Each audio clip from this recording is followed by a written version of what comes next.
This young man suddenly opened his eyes. He smelled the scent of disinfectant. So this place is probably a hospital. You're still alive. Trung Nguyen looked at the heart rate and blood pressure monitor beside him and saw all the readings were 0. Meanwhile, he still felt like nothing was wrong. What's this torn device? Is it broken? The conversation outside caught Trung Nguyen's attention. The doctor was discussing Trung Nguyen's health with Trung Lam. Maybe before waking up, his health was unstable and quite serious, so the doctor said he could become a vegetative state patient. Hearing his sister's name mentioned made Trung Nguyen very emotional. Ignoring the tangle of wires on his body, he hurried out the door to find Trung Lam. The door opened and Trung Lam stepped in. Seeing her brother awake, she was extremely happy. Her eyes were still wet with tears. "Brother, you're awake." Trung Lam couldn't hold back her emotions. She ran over, hugged Trung Nguyen, and burst into tears. Trung Nguyen comforted her, saying he was fine. But he also noticed something strange. Trung Lam seemed to have become smaller, like she was just starting middle school. Hearing her brother say he was okay, Trung Lam cried even harder. "Don't lie to me. You got hit by a car and thrown out. How could you be okay?" A car Trung Nguyen seemed to realize something. So he had been reborn into the time right after the accident 4 years ago. So it's now 2042, that's great. Maybe heaven heard his heart's wish and gave him a chance to go back and protect his sister. There's still time now. A man entered the room and started talking to Trung Nguyen. The doctor said there was a high chance he had brain death. Now, not only did he miraculously wake up, but he was mentally alert as well. That was really good. This man's name was Lum Dong Lung. He was currently the captain of the Devouring team, a psychic with the rank of major. Lum Dong Lung reached out to shake hands with Trung Nguyen. But Trung Nguyen pulled Trung Lam into the hospital room and slammed the door shut. Leaving Lum Dong Lung completely confused, he had no choice but to withdraw his hand. Inside the room, Trung Nguyen warned Lam Lam not to follow strange people like that from now on. Trung Lam said Lum Dong Lung was very kind. Since Trung Nguyen was admitted, that man had been helping with everything. Before Trung Nguyen was reborn, Lum Dong Lung secretly recruited Lam Lam to become a psychic, and in the end she sacrificed herself right in front of Trung Nguyen. Trung Nguyen recalled the scene before rebirth. He would never forget that man's face. He just didn't expect the man had been watching Lam Lam since 4 years ago. He reminded Trung Lam that nothing in this world comes free. He asked her if the man's help came with any conditions. Just as expected, the uncle wanted Trung Lam to study at Thanon to contribute to society. But it seemed Lam Lam didn't know the details about that school yet. So as long as she doesn't attend Thanon Academy, maybe Lam Lam wouldn't have to become a psychic. Not becoming a psychic would actually be more dangerous. When the threat appears and both siblings don't even have the basic ability to defend themselves, that's even scarier. So the best way to protect yourself is to eliminate that danger on your own. Trung Nguyen opened the door and stepped outside. It seemed he had made a new decision. He asked Lam Lam to help with the discharge procedures, and he would personally go find Uncle Lum to say thank you. By chance, Lum Dong Lung overheard Trung Nguyen's words. He smiled and said no thanks were necessary, but he had a few things he wanted to discuss with him. He worried about how many days he had been unconscious, and whether Lam Lam had been forced to do strange things by this man. Trung Nguyen got straight to the point. He told Lum Dong Lung he knew he was a psychic, and that he tried to recruit his sister into their side while he was in trouble. If I'm not mistaken, Thanon Academy is a training school for psychics, right? Lum Dong Lung was very surprised that Trung Nguyen knew so much about him. What else do you know? Trung Nguyen asked. I know a lot like Kudong and the monsters that exist there. And Trung Lam, your little sister, is a genius, but that hypocritical scholar talks about contributing to society. To be frank, kidnapping a 12-year-old girl to sell her life is an unfounded accusation. Lum Dong Lung was very angry. He shouted at Trung Nguyen not to accuse him like he was some kind of pervert. He said it was only for the safety of humanity that he had to strive to find talents like that. Trung Nguyen teased him. Just now, eavesdropping on the conversation between you and your sister was also for humanity. You're a weirdo. Hope next time you keep your distance from my sister. Lum Dong Lung didn't want to drag it out. Trung Lam's talent could save many lives. He hoped you could reconsider. While he was still trying to persuade Trung Nguyen, you suddenly agreed to let Trung Lam attend Thanon Academy to train to become a psychic. Lum Dong Lung suddenly asked again. Didn't you just oppose this and ask him to keep Trung Lam away? Are these two things contradictory? Besides, I have conditions too. If you don't agree, I won't let Trung Lam enroll. Lum Dong Lung said that, as long as you agree, he would pay any amount of money. Trung Nguyen said with an annoyed face that he didn't need the money. The only condition he wanted them to meet was to let him into Thanon Academy to study with his sister. No matter how harsh the training was inside, or whatever missions he had to do, he wanted to be by Trung Lam's side. After saying that, Trung Nguyen waved and left. Before leaving, he reminded Lum Dong Lung that Lam Lam listens to him well. If he didn't agree to Trung Nguyen's condition, then surely Trung Lam wouldn't be going to Thanon either. Lum Dong Lung was embarrassed by the situation. Letting Trung Nguyen into Thanon was okay. But letting an ordinary person like him into the special class for training psychics was a bit inconvenient. But if he agreed to this condition, it would really mean letting a genius like Trung Lam go. That would be a huge waste. On the way home, Trung Lam worried about Trung Nguyen's health after his hospital discharge. Trung Nguyen didn't care. He felt recovery took longer in the hospital.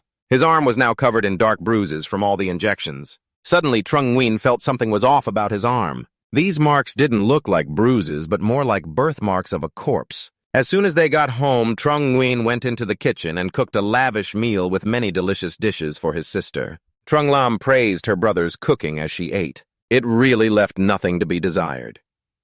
Suddenly, Trung Nguyen put down his chopsticks, stopped eating, and left the table. Trung Lam worried because her brother had been eating less since his discharge. His body was becoming paler day by day. Trung Lam suggested they go to the hospital for a checkup. Trung Nguyen reassured his sister that eating less after being in a coma was normal. Once fully recovered, it would be fine. After Trung Lam finished eating, he began tidying up to wash the dishes.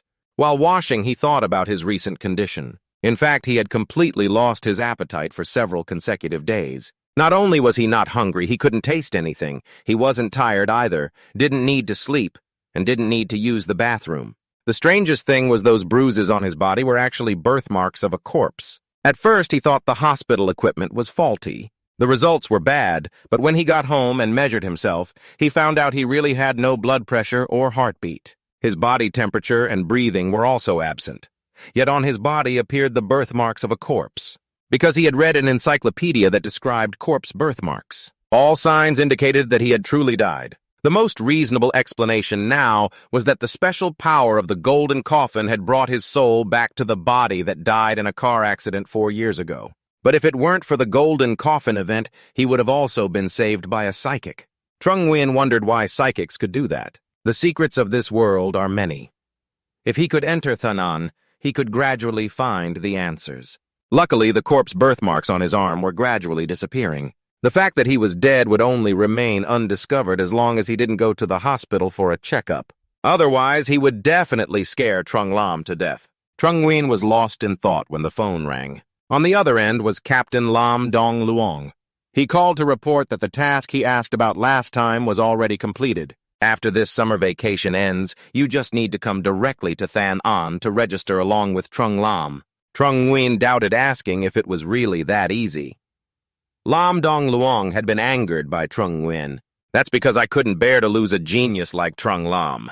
But he also made it clear to Trung Nguyen that he could only place you in the special auditing class for psychic users. Moreover, the cultural subjects in regular classes cannot be lagging behind. If any subject scores below 90, you must leave. This was no problem for Trung Nguyen. He agreed with Lum Dong Lung and would bring Trung Lam to enroll. A few days later, at Thanon Academy, Trung Lam and Trung Nguyen were present. Trung Lam was very excited about everything here. When they reached a statue, Trung Lam eagerly asked Trung Nguyen, "Hey brother, who is this? Standing in front of the academy like this, it must be Confucius, right?" A man's voice came from behind. It was Mr. Trin Van Q, the founder of the psychic user system in Hoa country. He introduced himself as the person responsible for welcoming new students into the special class. His name was Ta Ok Han, and he was also the student president. "You two are new students. Trung Lam and auditing student Trung Nguyen, right? We'll be classmates from now on." Then he casually threw a bag to Trung Nguyen, saying it contained items for enrollment. But his attitude towards Trung Lam changed completely. Smiling, he explained the bag contained a communication watch, and it was best to wear it immediately. He kindly and gently told Trung Lam, "Let me take you to the dorm to get familiar with the environment first." Ta Ok Han's behavior made Trung Nguyen feel very annoyed. He just wanted to kick him far away from here. Ta Ok Han kept bragging to Trung Lam about how almost everything at Thanon Academy could be enjoyed for free. He offered to take Trung Lam for a tour of nearby amusement parks and art museums. Hearing this, Trung Nguyen couldn't stand it anymore, stepped forward, pushed him away, and said, "Thanks, but we don't need your help. We can take care of ourselves." After saying that, the two left. Ta-Uk Han looked at them with a sly gaze. Perhaps he was scheming something. Trung Lam eagerly put on the new watch and urged Trung Nguyen to put his on quickly. A moment later, the watch announced, "Hello, new students of the special class." It also notified that military training would start at 1 p.m. They were asked to promptly complete enrollment procedures and gather at the training ground on time. Trung Nguyen didn't expect military training to come so soon. He was curious about how the special class's military training would differ. At the training ground, the students were all irritated by the communication watches. "Damn this broken watch, I'm going to smash it and see if it still rings." Some couldn't hold back and started crying. The watch ringing and vibrating was driving them nearly to nervous breakdowns. Trung Lam saw everyone's reactions and understood something. The combination of the Chinese voice and the vibration was really annoying. Trung Nguyen felt the same way. It seemed that except for his and Trung Lam's watches, all the others kept ringing non-stop. Trung Lam wondered why Trung Nguyen's watch could stop ringing. Trung Nguyen explained it stopped because he answered a question. "What about me?" Trung Lam then put on a pitiful act, begging him to make her watch stop ringing or she wouldn't be able to take it. Unexpectedly, after pleading, it really stopped. But now it seemed like someone behind the scenes was controlling the watch to respond to voices. According to his guess, there was an 80% chance it was a lolicon. "Please assemble, everyone." Finally, the watch stopped. Trung Nguyen noticed that the person speaking seemed a bit older, probably around 40. It seems the special class at Thanon only values talent and doesn't care about a person's age. Lu Vun stepped forward and shouted loudly, silencing everyone. "She is the coordinator for the freshmen during their time at Thanon. If they have any problems, they can come to her, but the prerequisite is to pass the upcoming military training test. Trung Nam is exempt from military training because of his young age." The others, after signing the documents, immediately went to the gathering point. Ta-Uk Han just finished reading the document and shouted, "Wait, what the hell are you making us sign?" Military training is dangerous. And if something unexpected happens, the academy is not responsible. What does that mean? The coordinator firmly said, "If you don't sign, you can directly go to the academic affairs office to withdraw. But I want to remind you that military training can help you get Hu Tin, which I can help increase your absorption success rate by 20%. As coordinator, Lu Vun finished speaking. Everyone hurriedly signed except Ta-Uk Han, who signed begrudgingly and unwillingly. Meanwhile, Trung Nguyen thought these people care more about benefits than their lives, which wasn't hard to predict. Hu Ting is probably used to increase the power of the Ku Nang Jia, and might even be the deciding factor to become one. But it seems the absorption rate is very low.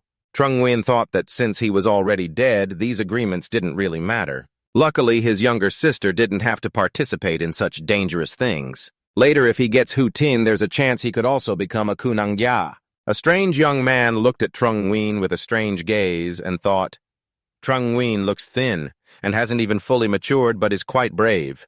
He said, "Sign it then, besides you're the only one who talked back." The special class of 40 students boarded the bus. As the bus was about to depart, the stranger suddenly approached Trung Nguyen. "Hey, Trung Nguyen," the stranger warned him. "If you feel in danger, hide in a safe area or use your wristwatch to call for help. At all costs, protect your watch. Don't let anyone snatch it from you." The advice he gave was actually the reward for Trung Nguyen after giving a timely correct answer when the watch beeped. While speaking, he pulled Trung Nguyen close to him. Trung Nguyen quickly grabbed his hand and questioned, "Are you the one spying behind this watch? And why was Trung Lam's watch also turned off?" The stranger explained, "Because he's exactly the type he likes, so he couldn't refuse." "Right, what does he look like? From what I hear, it sounds like a sweet, beautiful girl." As he finished speaking, the bus left. Trung Nguyen sat on the bus and called the guy a pervert. But by then, the bus had gone some distance. And since he couldn't hear clearly, the stranger thought Trung Nguyen wanted to thank him for the warning and was unwilling to leave his side. The bus brought everyone to Zamon Mountain, where the students gathered and waited for announcements. Coordinator Lu Vun said, "They all have the potential to become Kunang Jia, but before absorbing Hu Ting, they are just normal people. This military training will make them deeply aware of their weakness as ordinary humans." They were introduced to information about military locations. The FunJoy is a sealed area outlined based on multiple energy anchor points, basically copying a parallel space based on the original area. Hunangza fighting inside the FunJoy won't affect the real world, and the FunJoy is also the only way to control the alien races. To obtain Huting governments use artificial FunJoy to imprison some alien species. Samon Mountain is one of those places of imprisonment.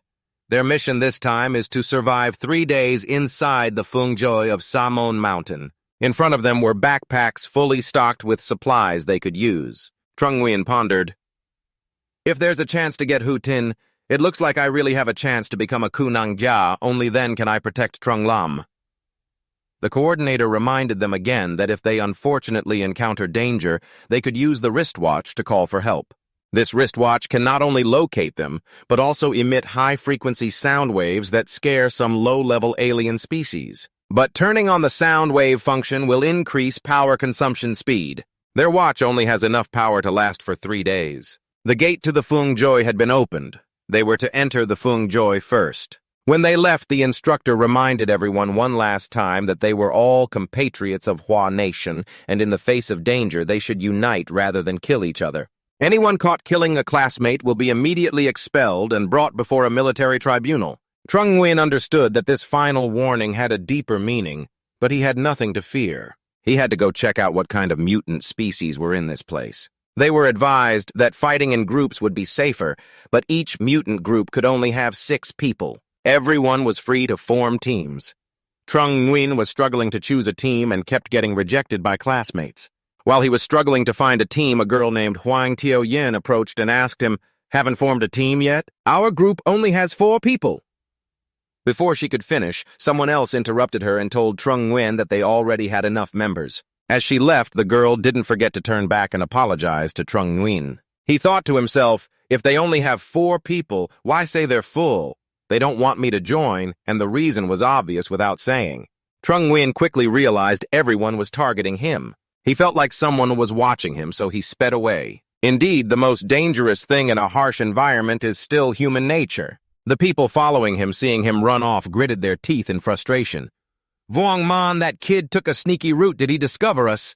Trung Nguyen looked into the guidebook about the mutant species imprisoned in this dimension called the snowbone snake. It hunts using heat sensors, and its attack power is only average. Its mutant quality is very high, with 4 abilities. First, a supersensory perception that randomly boosts physical power. Second, freezing objects within a certain range for 10 seconds. Third, gradual regeneration to heal bodily wounds. Fourth, death immunity, which avoids death once when on the brink of dying. This creature typically has thin skin, but a thick body. No wonder it's raised like a pig. Especially the death immunity ability is very tempting, but it has no effect on him. In short, he should find one first and then figure things out. He was busy searching for mutant species when he suddenly stepped on something that felt like ice. He was a bit surprised and guessed that the mutants were nearby. Trung Nguyen looked around and found a snake on a tree branch. He raised his blade to attack, but they seemed unresponsive. Trung Nguyen was a little surprised. Even if these snakes were captive, they wouldn't lose their wild nature and become so docile. He recalled that the guidebook said they hunt using heat sensors. Trung Nguyen was like a log to them because he was a dead person without body heat. If that's the case, he would just eliminate them. Trung Nguyen swung his sword and cut off the villain's head, but something was wrong. It seemed to activate death immunity and was regenerating. In that case, he would just keep chopping. If it didn't die, he'd strike a few more times. Suddenly, a blue orb fell from the snake. Trung Nguyen picked up the orb. It was probably the mutant core. The mutant core had dropped out, so the snake must have officially logged out. His dead-like state couldn't be discovered by the instructor. If so, he'd try absorbing the mutant core himself. Lam Lam, his sister, was a genius, so his own talent shouldn't be far behind. Any skill was fine. He just hoped a system would pop up with information about this mutant core asking if he wanted to absorb it. Snowbone Snake's powers are supersensory perception, gold level upgradable. Freezing, gold level 1 upgradable. Regeneration, gold level 1 also upgradable. Death immunity, disaster level not upgradable. After reading, Trung Nguyen wanted to try it first since he couldn't really die. Then he selected ready to absorb. Trung Nguyen's body slowly began absorbing the mutant core. After a while, he successfully absorbed all 4 abilities. Trung Nguyen thought to himself how lucky he was. Elsewhere, Huang Tio-yin's group of 4 students was discussing. The strongest ability in Hua Nation right now could only increase the success rate of absorbing death immunity to about 0.03%. Xiao Yan was stunned. The probability was comparable to drawing a designated SSR from the basic character pool. Another person said that aside from guaranteeing at least 100% success was basically impossible. The last person in this group said they should forget about the immortality ability because this depends on fate. Making good use of the wristwatch's sound wave function to get the coup tin and then return to find new DAO members is what's important. The four were so absorbed in discussion that they didn't notice the gang of thugs led by Wang Man staring at them from behind. Brother man, we broke the wristwatch earlier. Now only one is still usable. What's next? Wang Man grinned wickedly and said, since his watch was broken, the others' watches would be theirs. His henchmen got even more excited after hearing this. They were eager to go steal Zhong Yuan's watches. It seems from the start you were already in the sights of these thugs. In the director's office, the surveillance officer overheard the entire conversation and plan of Wang Man's group. His face looked very unpleasant, implying from the start that since the watch could communicate, they were courting death. No wonder he's called the Watchbreaker. He was extremely dissatisfied with that group's actions. Did you think we weren't prepared and just let you enter the mountain? Director Liu Wen asked curiously. There's already a student fight. Do we need to send reinforcements? But the surveillance officer refused. He folded his arms behind his head and crossed his legs. Those idiots just want to find the substance. Saving them only adds work for the military court. Let them live or die on their own. Zhong Yun was now testing his new ability. He had successfully frozen the leaves. He marveled at this power. It could freeze objects for 10 seconds, a critical moment enough to decide life or death. Next was the thermal sensation ability of the snowbone snake within 10 meters, which was no small feat. The snowbone snake has 4 abilities. If it's immortal, then that's useless. Freezing and supersensory are okay, but rebirth is the best. Although it couldn't restore normal body temperature, the birthmark on his corpse had disappeared. That meant he no longer needed to wear glasses to hide his cloudy eyeballs. Because it had immortality, the snowbone snake had to be killed twice to die. Thinking back when killing those snakes earlier, they all regenerated from the nodule on their head. Zhong Yuan tried chopping the head of one, and sure enough, it was as predicted. As long as you hit their heads, you can prevent them from activating immortality. The system displayed a notification. More coup tin were available, asking if Zhong Yuan wanted to absorb them. He immediately absorbed these coup tin. In a moment, each of his powers was upgraded a bit. Zhong Yuan now understood that upgrading skills also depended on absorbing the same type of coup tin. Each coup tin was one level with a random skill. He was curious what would come after the gold level, but he'd have to fight more to find out. Wang Man's gang was following the same path Zhong Yuan had just taken. They were also searching for coup tin. One of them suddenly spoke, "Brother man, this path just keeps getting farther. Should we just leave it?" But Brother man stubbornly refused to stop there. He thought since Zhong Yuan was so weak yet dared to go, then 5 bruisers like him had nothing to fear. One of them found nearby the corpse of an alien species. They all gaped in surprise. They never expected someone like Zhong Yuan to defeat the snowbone snake. Wang Man was displeased. He thought Zhong Yuan probably defeated the snake using the watch's sound waves because an ordinary person couldn't be that formidable. But they quickly saw 3 more snake corpses over there. Wang Man got excited now. Could it be that he's already become a coup-powered user? They didn't know whether Zhong Yuan had just absorbed the coup tin or if he was originally a coup-powered user. One henchman saw the situation was not good and advised the boss to give up. But the hot-headed one insisted on finding Zhong Yuan to take the coup tin from him. After fighting so many battles, he must have consumed a lot of energy. His eyes exuded a sharp aura. He believed this was a good opportunity for them to profit from Trung Nguyen. At this moment, Trung Nguyen was also fighting the snakes around him. You now have hundreds of them. Suddenly, you realize someone is approaching you. There are 5 people surrounding you, apparently the same group that had been following you on the mountain. Wang Man already held a knife ready to fight. His expression grew increasingly ruthless. "Give me the coup tin, kid, then get lost." Wang Man's group surrounded Trung Nguyen to prevent him from escaping. Judging by their looks, you guessed they were about to rob you. You also started to raise your guard. Trung Nguyen calmly said he didn't have a single coup tin on him.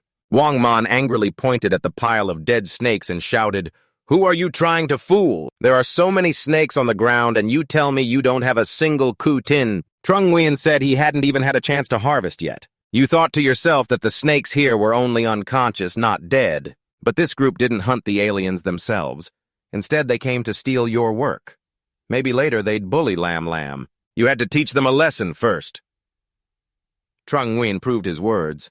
He showed them by dumping all his belongings out of his bag. Everything that fell out was only the items given at the start. Seeing this, Wang Man grew even angrier. He pointed right at Trung Nguyen's face and shouted, "There were 4 snake corpses on the way here. You're hiding at least 4 Ku Tin." Trung Nguyen still pretended to be innocent, explaining that the 4 Ku Ting were wasted because he failed to absorb them. Hearing this, Wang Man could no longer hold back. He kept cursing Trung Nguyen non-stop.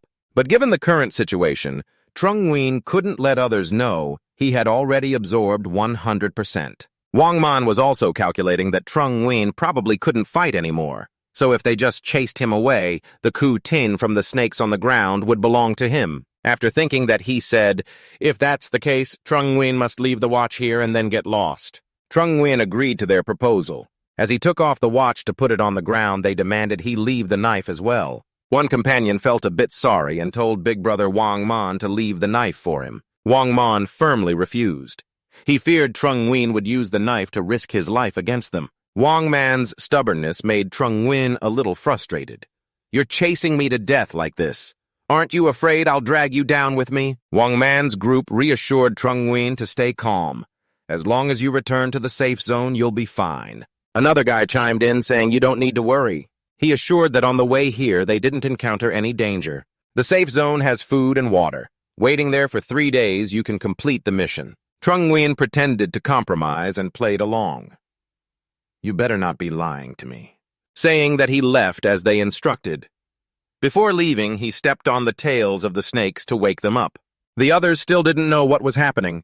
Countless snakes were rushing toward them. They were still busy grabbing the watch that Trung Nguyen had thrown down earlier. They even praised Wang Man for being clever to trick Trung Nguyen into leaving so easily. When Wang Man held the watch in his hand, he turned pale with fear. The watch still had 95% battery, meaning Trung Nguyen had not used the sonic energy at all. Could it be that Trung Nguyen really did defeat those snakes? Only then did they realize the danger lurking, but it was too late. Dozens of snakes surrounded the 5 of them. Wang Man screamed desperately, "Run away!" The surviving snakes, his face had turned so pale there wasn't a drop of blood left. Their screams for help echoed throughout the mountain area. At this moment, Trung Nguyen walked confidently.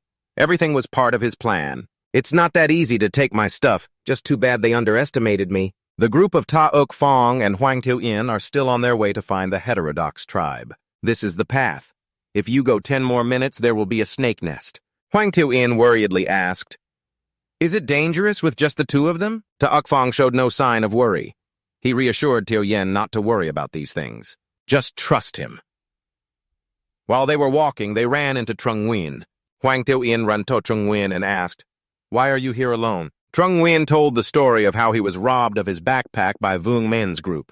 Ta Uk Fong felt very uncomfortable seeing Tiêu Yen so close to Trung Nguyen. Hoang Tiêu In showed concern and asked about Trung Nguyen's current situation. He said he was fine and deliberately told them that after the group robbed him, they went to kill the heterodox tribe. Surely by now they must have finished everything. Hearing this, Ta Uk Fong hurriedly grabbed Hoang Tiêu In's hand and said, "Let's go quickly, don't let them rob all the heterodox tribe."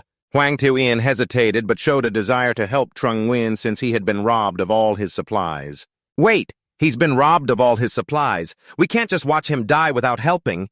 Ta Uk Fong was so angry he clenched his teeth but had no other choice. He turned back and pretended to be kind to Trung Nguyen. "Hello, our team." Before he could finish, Trung Nguyen cut him off, saying he knew Ta Uk Fong didn't want to team up with him, but the main reason was that he looked like someone already dead. Not eating or drinking for many days, it's suspicious if someone isn't harmed. Better to pretend a little. Besides, you don't have any knives or weapons to kill the heterodox tribe now, so it's not convenient. Trung Nguyen said he would go with them there to get back his backpack. After getting it, he would leave immediately.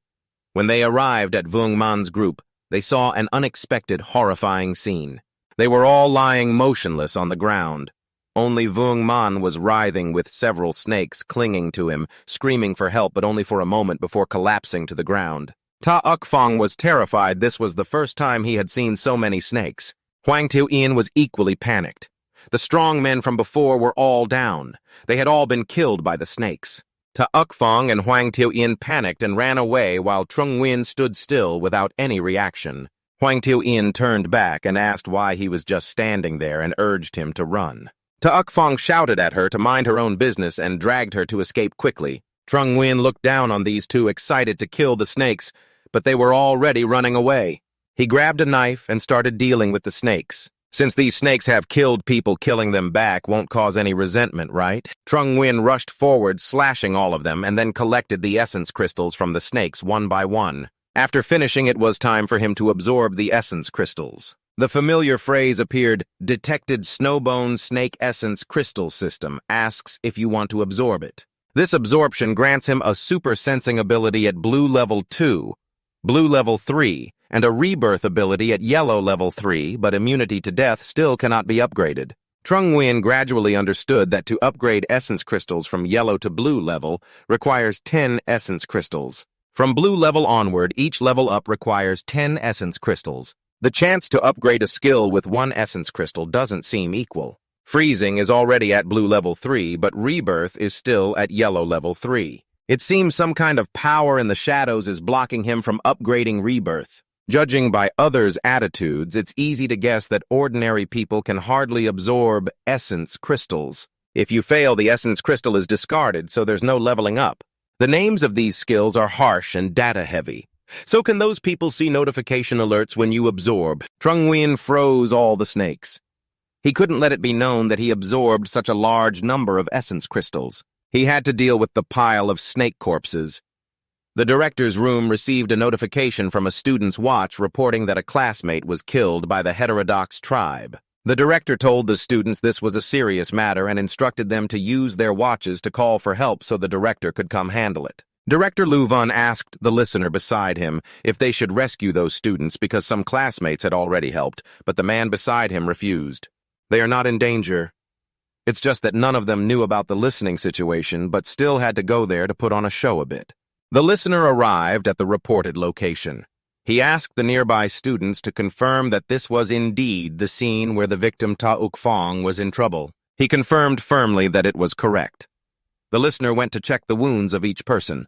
Most of the injuries were caused by the Zhung Tuit snake, but one person had a knife wound. 3 watches were broken and 1 had a dead battery. Based on the recording and events at the scene, the listener could imagine the situation at that time. At that moment, the group led by Vung Man was attacked by snakes because they couldn't use sound waves. The watch at that time could only repel 2 snakes and could not defend at all. Vung Man was trying his best to start the watch. One of them, seeing it was too dangerous, ran away first. Vung Man chased right behind, but the snakes quickly caught up to them. How could these snakes run so fast? Vung Man reassured his comrades that even if they run slower than the snakes, they don't need to worry. But immediately after, he pulled out a knife and stabbed his teammate from behind. He could only use his teammate to hold back the snakes and gain time to run faster. He guessed those warriors trying to break the watch were probably lured by Trung Nguyen into the snake nest, and then were used by him with the Zhung Tuit snake to be knocked out. Looking at the surroundings, there were at least 30 snakes occupying the area for a long time. But why did Trung Nguyen arrive here first and not get attacked by those snakes? The listener sighed, not expecting that a scheme he couldn't see through would appear. This is really interesting. Ta Ukfong listened but didn't understand what he was talking about. The listener told them not to care because the truth was clear and their job was just to continue the military training. He smiled and thought silently that this kid Trung Nguyen was cunning and had enough decisiveness and ruthlessness. Just my style. Silently, he sent a message to Trung Nguyen, "As long as you can live, leave the killing to me." Outside the military training area at Thanon Academy's cafeteria, Captain Lum asked Trung Lam about her first day at school. Trung Lam happily expressed her happiness while eating sweets and shared her feelings. The campus was beautiful. The dormitory was huge, the teachers were very kind, and the cafeteria food was delicious. Everything was perfect. Lum Dong Lung handed the girl a phone placed on the table and said this phone had satellite communication capabilities. Even when going into restricted areas, the signal wouldn't be lost. He brought it here for her to use. But Lam Lam turned her face away and said her brother didn't allow her to accept things from strangers. Lum Dong Lung looked a bit startled because Trung Nguyen was too right. He quickly made up his mind and told Trung Nguyen the phone was just borrowed. She could just use it, and when she could earn money, she could buy it back for Mr. Trung Lam. Hearing that, her expression changed, and she happily picked up the phone from the table. Then she said she wouldn't be polite anymore. Suddenly remembering something, Lum Dong Lung asked Trung Lam where Trung Nguyen was now. The girl honestly replied that her brother was currently in military training arranged by the school. Hearing this, Lum Dong Lung could no longer remain calm and shifted into a state of panic. What exactly is the Thanon Academy doing? Dragging auditing students into military training. What he worried about most was if something happened to Trung Nguyen, then maybe Trung Lam would hate him for life. Lum Dong Lung broke out in a cold sweat and told Trung Lam to keep eating while he used the excuse of taking a phone call to leave. After only a few steps, Trung Lam asked if military training was very dangerous. She wanted her brother to come back early. Lum Dong Lung wiped his forehead nervously and reassured Trung Lam that Trung Nguyen would definitely return, though inside he was very afraid something might happen to him. Director Lu Van was now sitting and talking with a strange man. They were talking about the listener wearing sunglasses. The man with sunglasses came here with us. So this is the legendary To Nyat. Lu Van warned him not to call that man Tu Nyat, or he would get scolded. She explained that this time he came to the military training not out of respect for them. While they were in the middle of their conversation, a man dressed all in white approached them. He introduced himself as Phong Vu Mac from the Phong Long group, now coming to the Nui Samon area to carry out a mission. May I ask if the person in charge here is present? Lu Van was a bit surprised. Isn't he the Phong family young master? A top 6 or 8 figure in the youth rankings? He came here to carry out a mission, but no one above informed her. Changing the military training day. Lu Van introduced herself as the instructor of Thanon Academy, and also the person in charge of this military training. Phong Vu Mac told Lu Van about his situation. My mission upon arriving here is to rescue a student named Trung Nguyen. Do you have his location? Lu Van said, all the equipment is in the hands of To Fung Kin, the same person who dared to eavesdrop earlier and went to the Vung Man Group's location, but he just left the #1 safe zone and hasn't returned yet. After gathering enough information, Phong Vu Mac thanked Lu Van, waved goodbye, and left to carry out his mission. After Phong Vu Mac left, Lu Van wondered why, with the military training going so smoothly, he suddenly stormed in looking for someone. At that moment, the man sitting with her joined in. I'm not sure about this search, but I've heard quite a few rumors about this young Master Phong. They say that this young master's older brother is terminally ill, and he transferred to camp near Nui Shamon to search for the kuting that can save him from Ran Sung Tuit's death.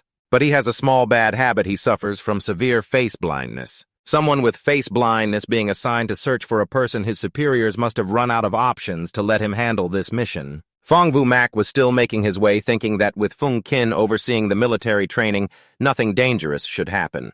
According to the map, this route passes right by the snake den. He pondered whether he should take the chance to kill some snakes. After walking a bit, he suddenly came across the bodies of snakes already killed to harvest kutin. But these messy knife wounds were hard to believe were done by a new student. Walking further, he encountered a young man hunting snakes. That person was Trung Nguyen, the student he was assigned to rescue. Seeing the cracked, chipped, and mud-covered knife in this young man's hand, Phong Vu Mac was very shocked. He covered his face, showing regret.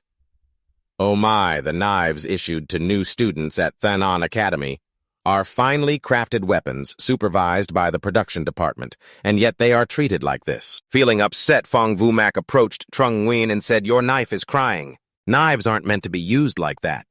Trung Nguyen turned with a confused face and asked who Phong Vu Mac was and why he was here. I don't know how to use a knife. What does that have to do with you? Is this your new way of starting a conversation? Trung Nguyen teased Phong Vu.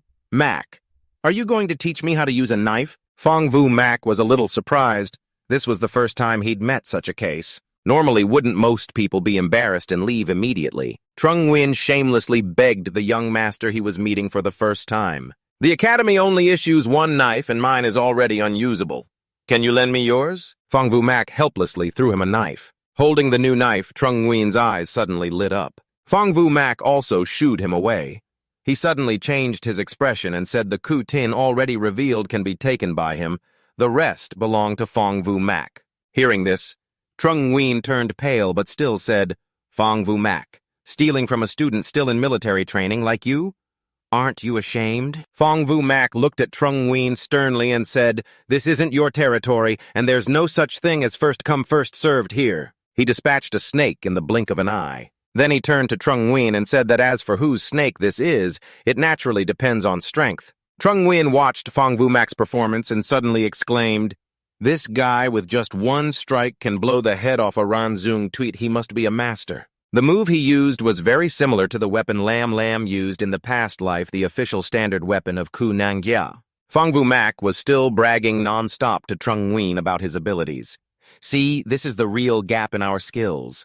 While he was still complacent, unaware that behind him Trung Nguyen had started preparing to use his freezing power to attack him. Trung Nguyen thought that for an official Ku Nangyia to come and snatch a student's property during military training, there must be some shady deal behind it. He had to teach him a lesson. Without any more hesitation, he used his freezing magic to freeze Fong Vu Mak and then charged forward, striking him repeatedly. But after a short time, his hand was swollen and numb. He hit him so hard he was about to break a bone, yet Fong Vu Mak only swayed a few times. Immediately after, Trung Nguyen's hand returned to normal thanks to his regeneration ability. After thinking it over, he felt that Fong Vu Mak didn't really seem like a bad person. He couldn't forgive him, but still thought it better to know when to stop. Trung Nguyen ran out, picked up the Ku Ting nearby, and brought them to Fong Vu Mak. Out of respect, he handed over the blade. "I'll leave this place to you." He took Fong Vu Mak's blade, said he'd borrow it for a while and would return it later, then left, leaving Fong Vu Mak alone there. After the ice melted, Fong Vu Mak was bruised all over. Trembling, he went to find Fung Kin. Seeing him in this state, Fung Kin was visibly surprised. He laughed loudly, teasing Fong Vu Mak. "You got pushed to the ground and punched in the face, didn't you? Not seriously injured, but humiliated badly. Did someone also steal your Ku Tin?" Fung Kin's smile grew more and more cruel. Indeed, laughing at someone else's pain always feels invigorating. Fong Vu Mak cried out in pain.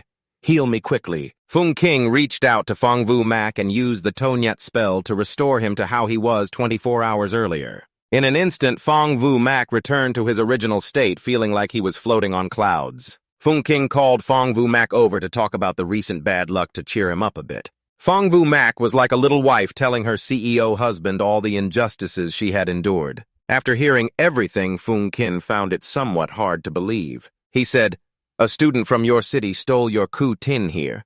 You're sure about that?" Fong Vu Mak firmly affirmed that his words were accurate. But Fung Kin had been watching everything from the start and hadn't detected any watch signals nearby. At the moment, there was only one student not wearing a watch. That was Trung Nguyen, because Trung Nguyen's watch was in Vung Man's hands. Fong Vu Mak couldn't remember the opponent's face, but still wanted to fight. Fung King comforted him. "The student who stole your Ku Tin will definitely come back when you gather your people. For now, you should focus more on the main mission." Fong Vu Mak agreed and asked him about Trung Nguyen's current location. "Of course there is.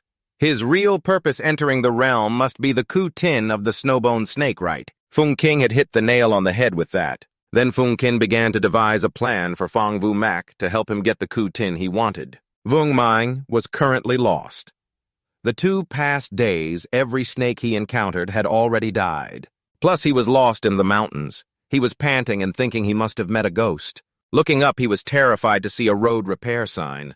This was the 10th time he had seen that sign. He kept running off to find another path. Fong Vu Mak stood behind, silently apologizing to Vung Man. Perhaps those road repair signs were put up because of Vu Mak standing behind the scenes, but to get more Ku Tin, he had no choice but to do that. Trung Nguyen followed the map and arrived at the next snake-infested spot. But when he got there, all the snakes were already dead. Someone had beaten him to it.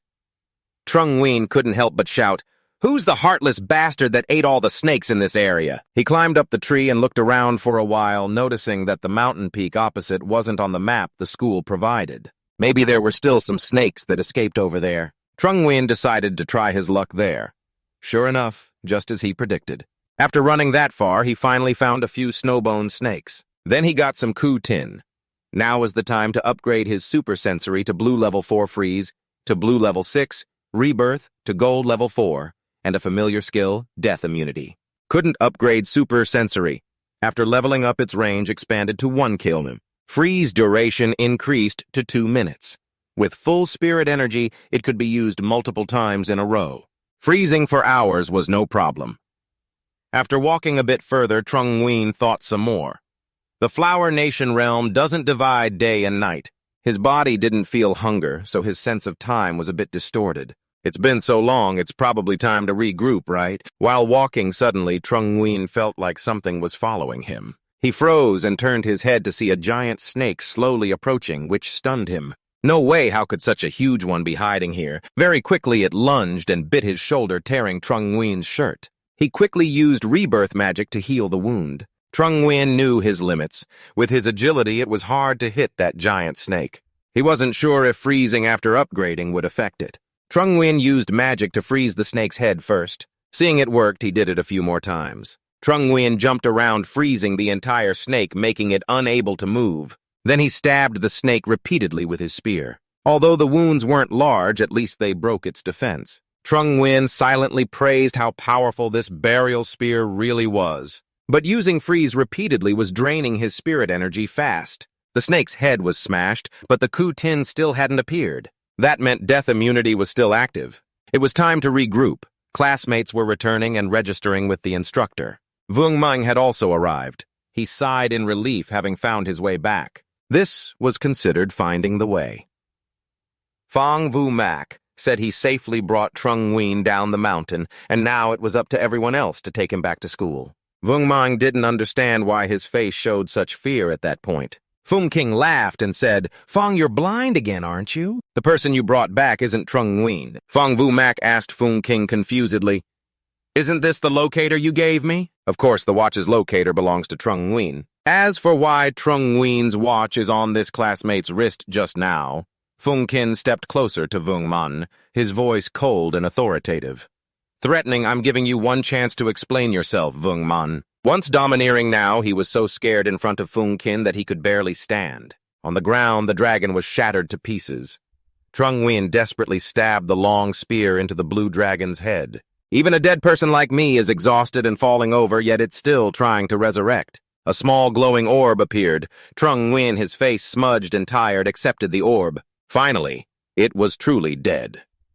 System notification detected Ku Tin from Snowbone Serpent has been absorbed.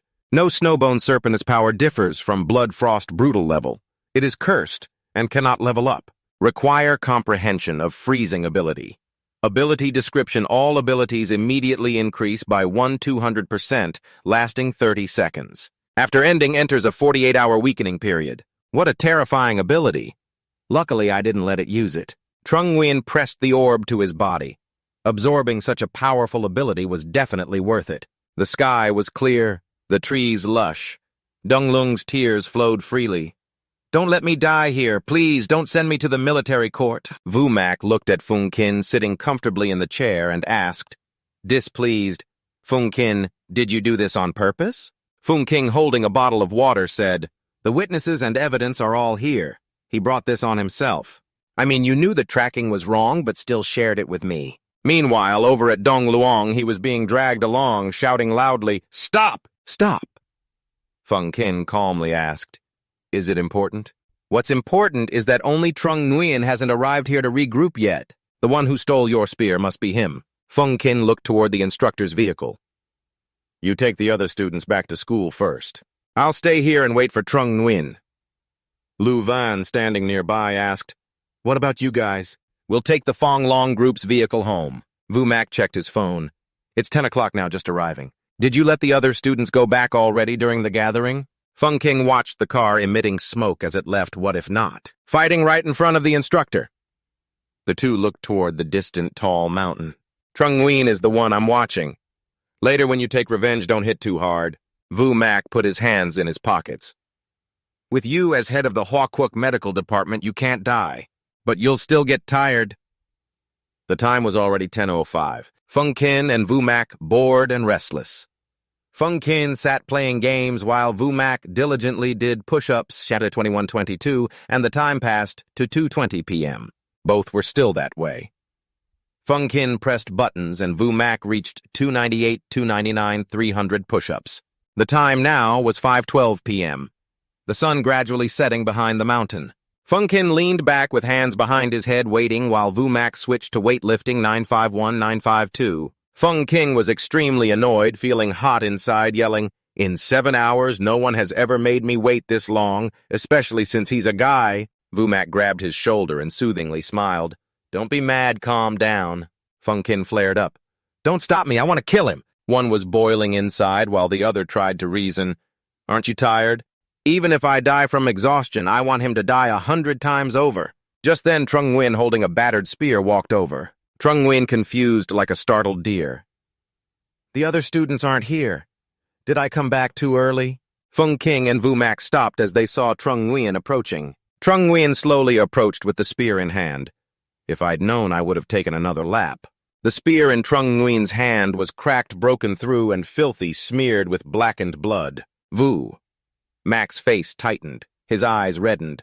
What did you do to my spear? Trung Nguyen casually replied, just used it normally. Suddenly, a black aura surged and wrapped around Trung Nguyen's legs. Trung Nguyen froze, unable to move because of the shadow. Vumak, enraged, charged at Trung Nguyen with a fist, recklessly throwing a punch at his face. Fungkin scratched his head. You hit too hard. Who was the one shouting about wanting to kill him, and had to slam him to the ground to knock him that far?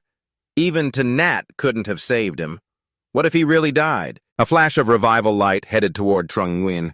Trung Nguyen lay with eyes open, unmoving on the ground, uncontrollably flying backwards 10 meters. Seems this shadow is limited by distance.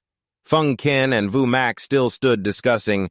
Trung Nguyen holding a gun needs to find a way to keep distance from him, right? What were these two whispering about? Fungkin and Vumak prepared to act as amateur villains performing. Fungkin grinned cunningly, pointing at Trung Nguyen. You caused a classmate to be bitten by a snowbone snake. Clear evidence of a terrible crime. Vumak, standing beside him, joined in character. Stop resisting surrender and be tied up. Trung Nguyen's face dirt-smeared, full of shock.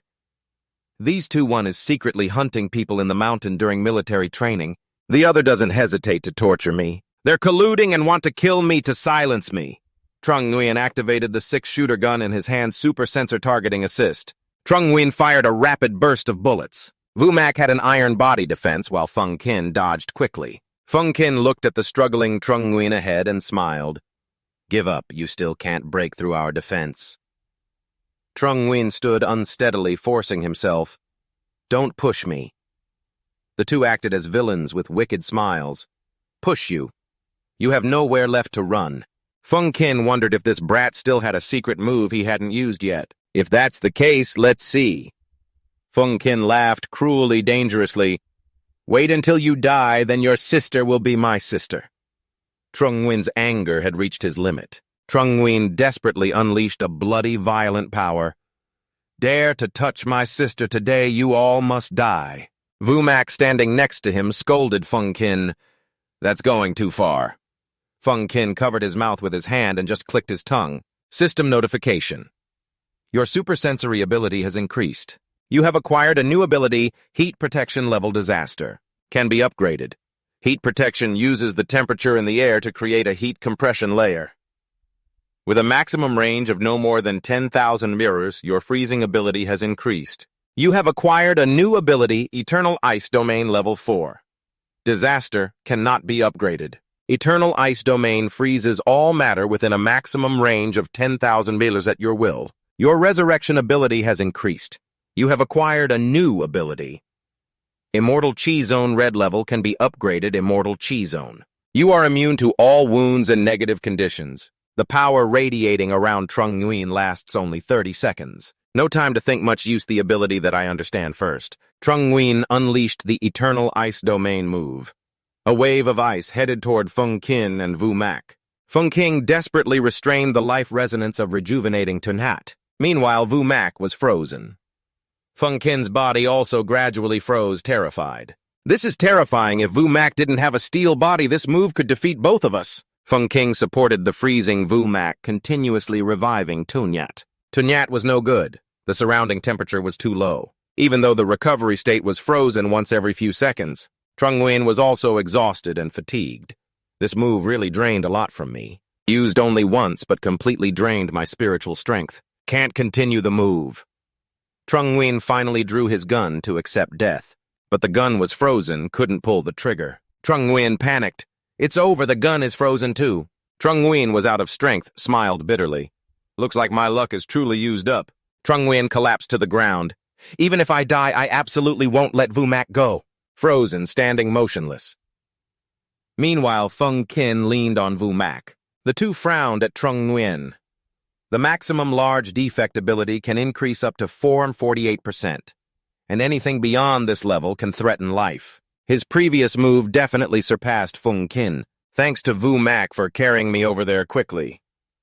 The two stood before Trung Nguyen's body. Fung Kin reached out to heal Tonyat, but Fung Kin was shaken by the combined power of their moves. Even if I die, I won't let you go. Then don't die. Fung Kin also collapsed to the ground. Vu Mac caught him with his hands. Vu Mac carried Fung Kin away, not forgetting to blame him. This fool made his own karma and can't live. I really am a fool for playing the villain role with you. At the hospital at night, the monitor displayed a long red line beeping. Really can't save him. It's so cold, no heartbeat or blood pressure anymore. Life Resonance has knocked out 2 healing system simulators already. Who's taking him to the morgue? But Fung Kin, wearing patient clothes, rushed in yelling loudly, "Use your hands on me!" Vu Mac was startled, looking at the newly appeared person puzzled. "Who are you?" Fung Kin indignantly. "I'm not wearing sunglasses, you don't recognize me." Fung Kin pushed the doctors outside. All right, he's playing dead, no need for you to treat him carelessly." Vu Mac pointed at Trung Nguyen lying unconscious on the bed. "Are you sure he's playing dead?" The body's birthmark also appeared on him already. "Where let me treat him and see." Fung Kin used his ability to heal Trung Nguyen. "Tonyat, it's okay healed now, just some bruises. Don't talk nonsense." Fung Kin crossed his arms, looking at the person on the bed. "You really aren't fooling me right. Can't I tell if someone is alive or dead?" The next morning, the sky was clear blue, white clouds floating. On the phone appeared lines of text. National Youth Chai Zone Simulator ranked 68th, Huyen Min ranked 69th, Fong Vu Mac. Vu Mac looked at the screen in his hand. Fung Kin spoke. "Isn't this fake guy just too stupid?" Fung King replied, "You said it, he beat you 2-0. Reporting isn't good either. Using his real name might cause him trouble with others. The name I gave him later, you can tell him yourself." Trung Nguyen lay on the bed. The noise was too loud. Trung Nguyen suddenly sat up and shouted, "Everyone shut up!" The two people by the window were startled. Fung Kin cheerfully looked away. "I told you I was faking it. I lost." Sending money. Mac Vu clicked his tongue. The beep of the money transfer sounded. Trung Nguyen looked at the two so calmly. He thought to himself, what's going on? Since when did I go from enemy to friend with them? Trung Nguyen got a message. "Your older brother is injured and in the hospital now. I'm doing well at school. Teachers and classmates all care about me. You just need to rest and recover. Don't worry. When you wake up, remember to call me." Trung Nguyen read and whispered, "It's been 2 days. Why hasn't someone cremated a person like me who's dead? Did they cover it up for me?" Fung Kin put his hands in his pockets. "Hello, classmate Trung Nguyen. I'm Fung Kin, president of the Special Third-Year Student Council. I deliberately framed you before to push you to fight harder. That was my fault. I'm very sorry." Fung Kin extended his hand to make peace, but Trung Nguyen punched him, wanting to send him to meet his ancestors. Fung Kin's black glasses flew off. He was slammed against the wall, his face swelling. Confused, he looked at Trung Nguyen, smiling, and extended his hand. "Now that's what I call getting to know each other by fighting." Elsewhere, Dong Luong looked at Trung Lam sitting on the chair. Trung Lam relaxed. "Go ahead, failure is okay." Trung Lam held a red crystal. Dong Luong instructed, "Hold it like that. Carefully feel the energy hidden inside." Lu Van reached out toward the energy crystal, thinking to himself, the success rate of absorbing the energy crystal is just a statistical result. The real deciding factors are talent and the person's mental state. Blindly believing in talent. Lu Van, serious-faced, just arrived and handed it to the girl Vuong Tin. "Will it really be okay?" Trung Lam held the crystal. Vuong Ting frowned and tried to calmly absorb it. "Many alien races have invaded this world. Only energy crystals can fight them. Uncle Lam treats me and my brother well because he sees our talent. I can't fail. I want to protect the world and my brother." The crystal in Trung Lam's hand disappeared.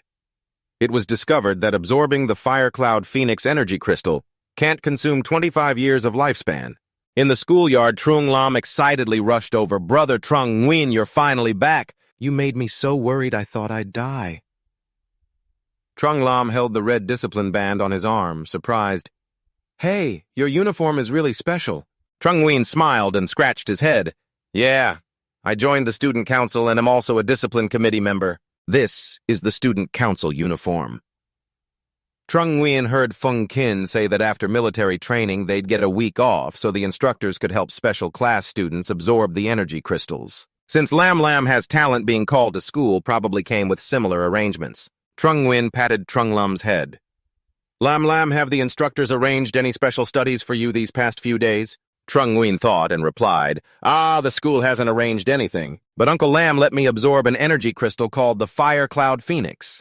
Trung Nguyen's eyes showed slight surprise. Trung Lam was energetic and happy. Now I've become a powerful energy user. Later it'll be my turn to protect my brother.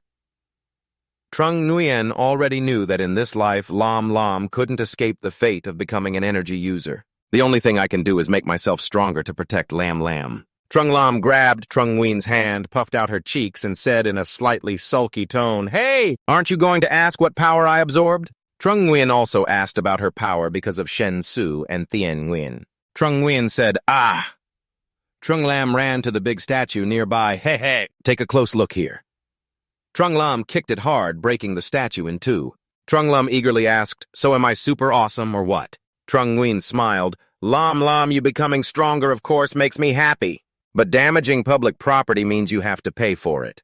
At this moment, there was a written self-criticism on the table. Rubbing his forehead, he said, That was a great kick, but don't kick next time. Trung Lam just smiled, standing next to Trung Nguyen. Trung Lam pulled Trung Nguyen aside. All right. Let's go. Trung Nguyen was a bit surprised.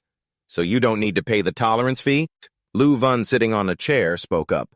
Trung Nguyen, your performance in this military training was very good. Do you want to absorb Ku energy and become a Ku energy user? I can help you awaken your energy. Trung Nguyen thought, should I not tell her that I've already become a Ku energy user? Trung Nguyen replied, Thank you for your kindness, instructor. I don't need your help to awaken energy. Lu Vun sighed, putting his hand on his forehead. Who is this kid? Even if you're not interested in spirit energy users, there's no need to be so stiff about it. Lu Vun suddenly realized something. Wait a minute. He's wearing the student council uniform. Fung King came to the military training building precisely to find someone to inherit the position of the new student council president. Could the chosen one be him? The sky is clear at a building. This building used to be an armory. I renovated it. As you requested, the lower floor is a training ground, the upper floor is the living area. The furniture has been moved in. If anything is missing, just say so. Trung Nguyen, hands in his pockets, casually observed while walking. Give me such a big dormitory. Is this the power of the student council president? Fung King smiled respectfully. In my opinion, how could I treat you poorly? Vu Mak looked at Trung Nguyen walking beside him. I agree to teach you weaponry. When do you plan to start? Trung Nguyen answered, right now. Fung King eagerly said, All right, I'll join you guys for fun. After a while, weapons scattered on the floor, all accompanied by heavy breathing. Fung King and Vu Mak lay sprawled on the floor. I can't take it anymore. I need Tunhat. Fung Kin said tiredly. Tunhat is dead. There's no such thing as burning paper. Vu Mak asked again. Do you still have resonance life force? I don't. Trung Nguyen was different. The remaining person is still handsome. Lai Lang looked at his own body and evaluated. I think I've found the feeling. Vu Mak spoke. It's already 3 a.m. Let's have a midnight snack, then continue fighting.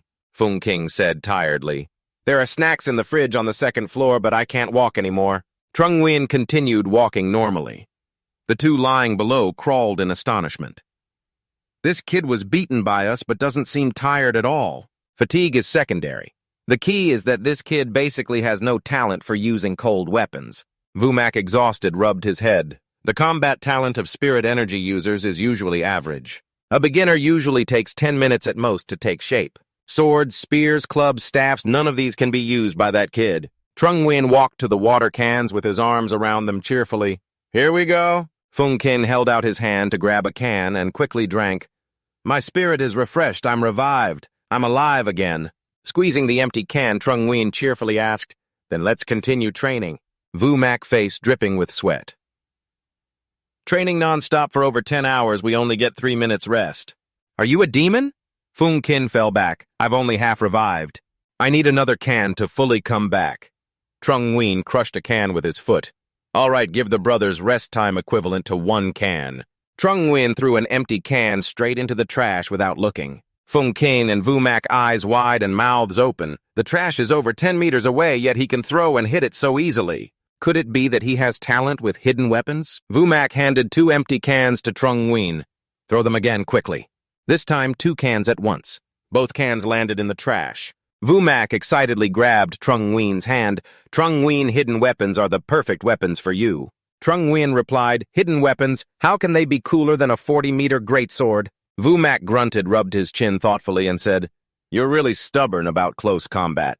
Maybe you should try the Demon Joyful Spirit Core. It has 3 abilities: Bravery, Rage, and Strike. Readers say the Rage Strike can greatly improve combat ability without weapon restrictions. During an operation to suppress spirit energy users, I once encountered a Demon Joyful Spirit Core. After activating Bravery and Rage Strike abilities, its combat power increased tenfold. It entered a berserk mode that was extremely hard to deal with. In the end, we had to gather 3 teams of spirit energy users to kill it. The 3 sat in a circle. Fung Kin asked, did you encounter the Spirit King? Where is the Spirit Core now? Hand it over to the nation. Trung Nguyen asked, where can you get the Demon Joyful Spirit Core? I can't use the Kutin like that. Vumak pointed, I can't teach you how to use the weapon. To make up for it, I'll help you solve the issue with the Kutin from Ui Hao Huan. Fung King happily with that from Brother Fong, it's settled. Vumak stood up and walked away. I'll go back to Quang Nguyen City first and send the Kutin directly. Is it okay to come to the school? Sure. Trung Nguyen frowned and asked Fung Kin, running at 3 a.m. on the road, are there ghosts or what? Actually, he's not afraid of you. He's just eager to finish your business here and then take the Kutin to his brother. What Kuting? Fung King held a can. The Kuting of the Snowbone Snake has the power of immortality. Vumak placed a box of Snowbone Snake Kutin on the table. Brothers, here's the Snowbone Snake Kutin. Although there's not much hope, just give it a try. Vumak walked away, then turned back, waiting for you to become the head of the Fong family. I will definitely bring you home and restore your family name. Deep Chun, still using the breathing machine, didn't respond. Watching the door close, Diep Chun whispered to his foolish younger brother, the real reason your illness hasn't been cured is because of the Fong family. A black energy burst out, enveloping Diep Chun's body. When the Kutin in the box flew up and shone, Deep Chun looked at them. On the contrary, he took this Kutin for himself. The Kutin was absorbing the energy coverings. The coverings had acquired the immortality skill. Diep Chun was amazed. At this time, at Trung Nguyen's place, the friendly-looking delivery guy said, brother, running one order isn't easy. Just asking for a good rating, thanks. Trung Nguyen accepted the order. Oh, okay. The delivery guy sat on his bike and reminded, if you have another order, just call me, I'll give you 20% off shipping. Trung Nguyen opened the package. There were golden spheres and a letter placed on top. It must be the Kutin from Kui Hao Huan that Fong Vumak sent. Oh, there's also a piece of paper. Trung Nguyen opened it and read the contents inside. Mac Lang, since the day you disappeared without dying. I haven't eaten well or slept well. I thought I would cut ties with you. But unexpectedly, we can still continue our fate. 8 p.m. on September 15th by the Mermaid River. Don't leave without meeting. Trung Nguyen guessed very good. This Kutin plus love letter from Fong Vumak is relying on the rich lady, huh? Trung Nguyen thought and calculated. What now? I forgot Fong Vumak's phone number already. Let Fung Kin contact him for me. Why not? Fung Kin will definitely post this love letter on the friend circle directly, making Fong Vumak embarrassed. Forget it. When the time comes, I'll go there myself and tell that rich lady clearly so she can contact Fong Vumak herself. Trung Nguyen reached out and took a Kutin. The information of the Kuting appeared. Detected that the Kui Hao Huan Kuting is absorbing. No. The Kui Hao Huan Kuting has the following abilities. Courage at green level cannot level up. Rage has activated green level and can level up. Toxic Reader at green level cannot level up. Courage removes all mental controls. Rage activation randomly improves combat skills. Toxic Reader is immune to all poisons. The higher the poison concentration in the body, the stronger the ability. Maximum attack power increase does not exceed 148%. The Kuting in Trung Nguyen's hand vanished because Trung Nguyen was absorbing the entire Rage activation green level 2. Trung Nguyen reached out to take a sword and activated Rage. Trung Nguyen used the sword with strong, powerful strokes, smiling. So you can use the sword like this to create a formation. The student council echoed, "I vote 0 points to let the freshman named Trung Nguyen join the student council." That is Loi Ba, the propaganda committee member of the student council. Loi Ba stood up and firmly opposed. Since when did a student auditing a special class become a council member with such a position? To let him be the disciplinary committee member? This is the biggest joke in the world. The girl sitting opposite Loi Ba explained, "Loi Ba, don't get so worked up.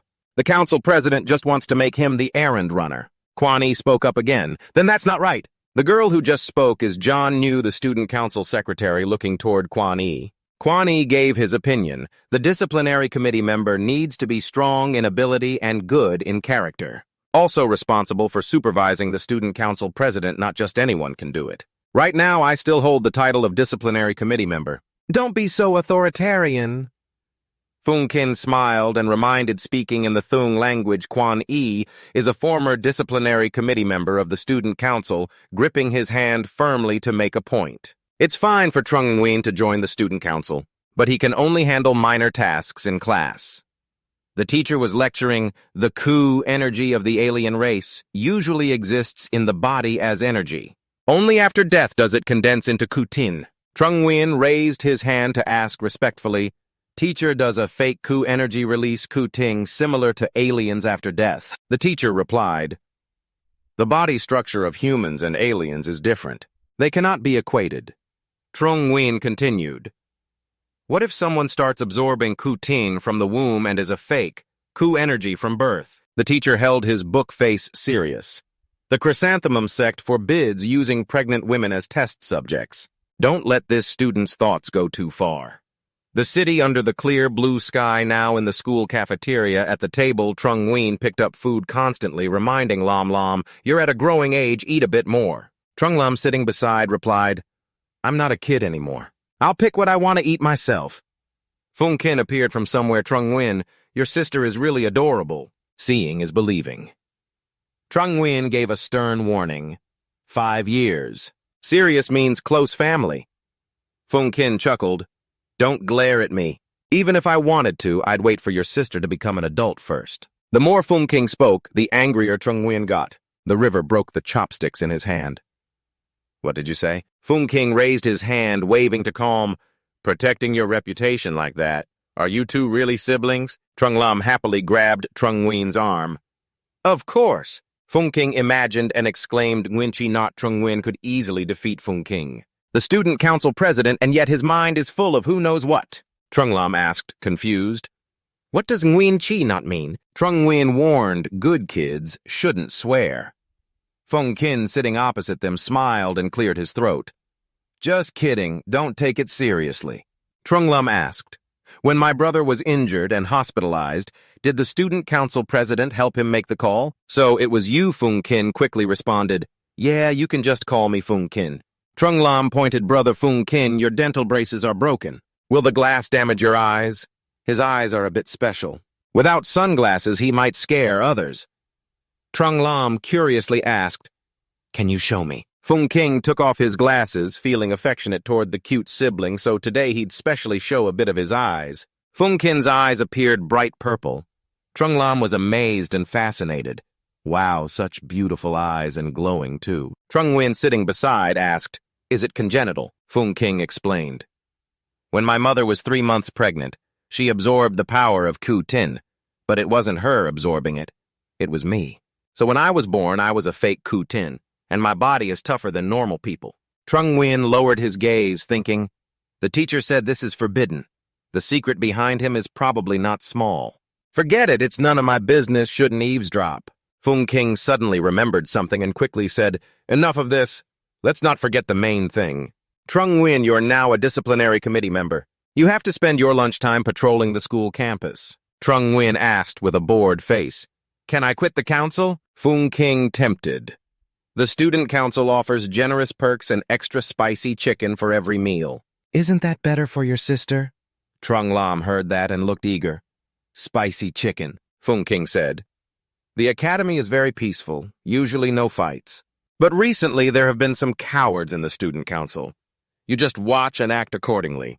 As long as no murder happens, I'll help you clean up." Trung Lam excitedly, Brother, do you want to go fight? I'll carry you, Trung Nguyen refused. No, I'm jumping up to high school now. Have to attend extra classes. Trung Lam cried without tears. Please don't. I don't want to study extra.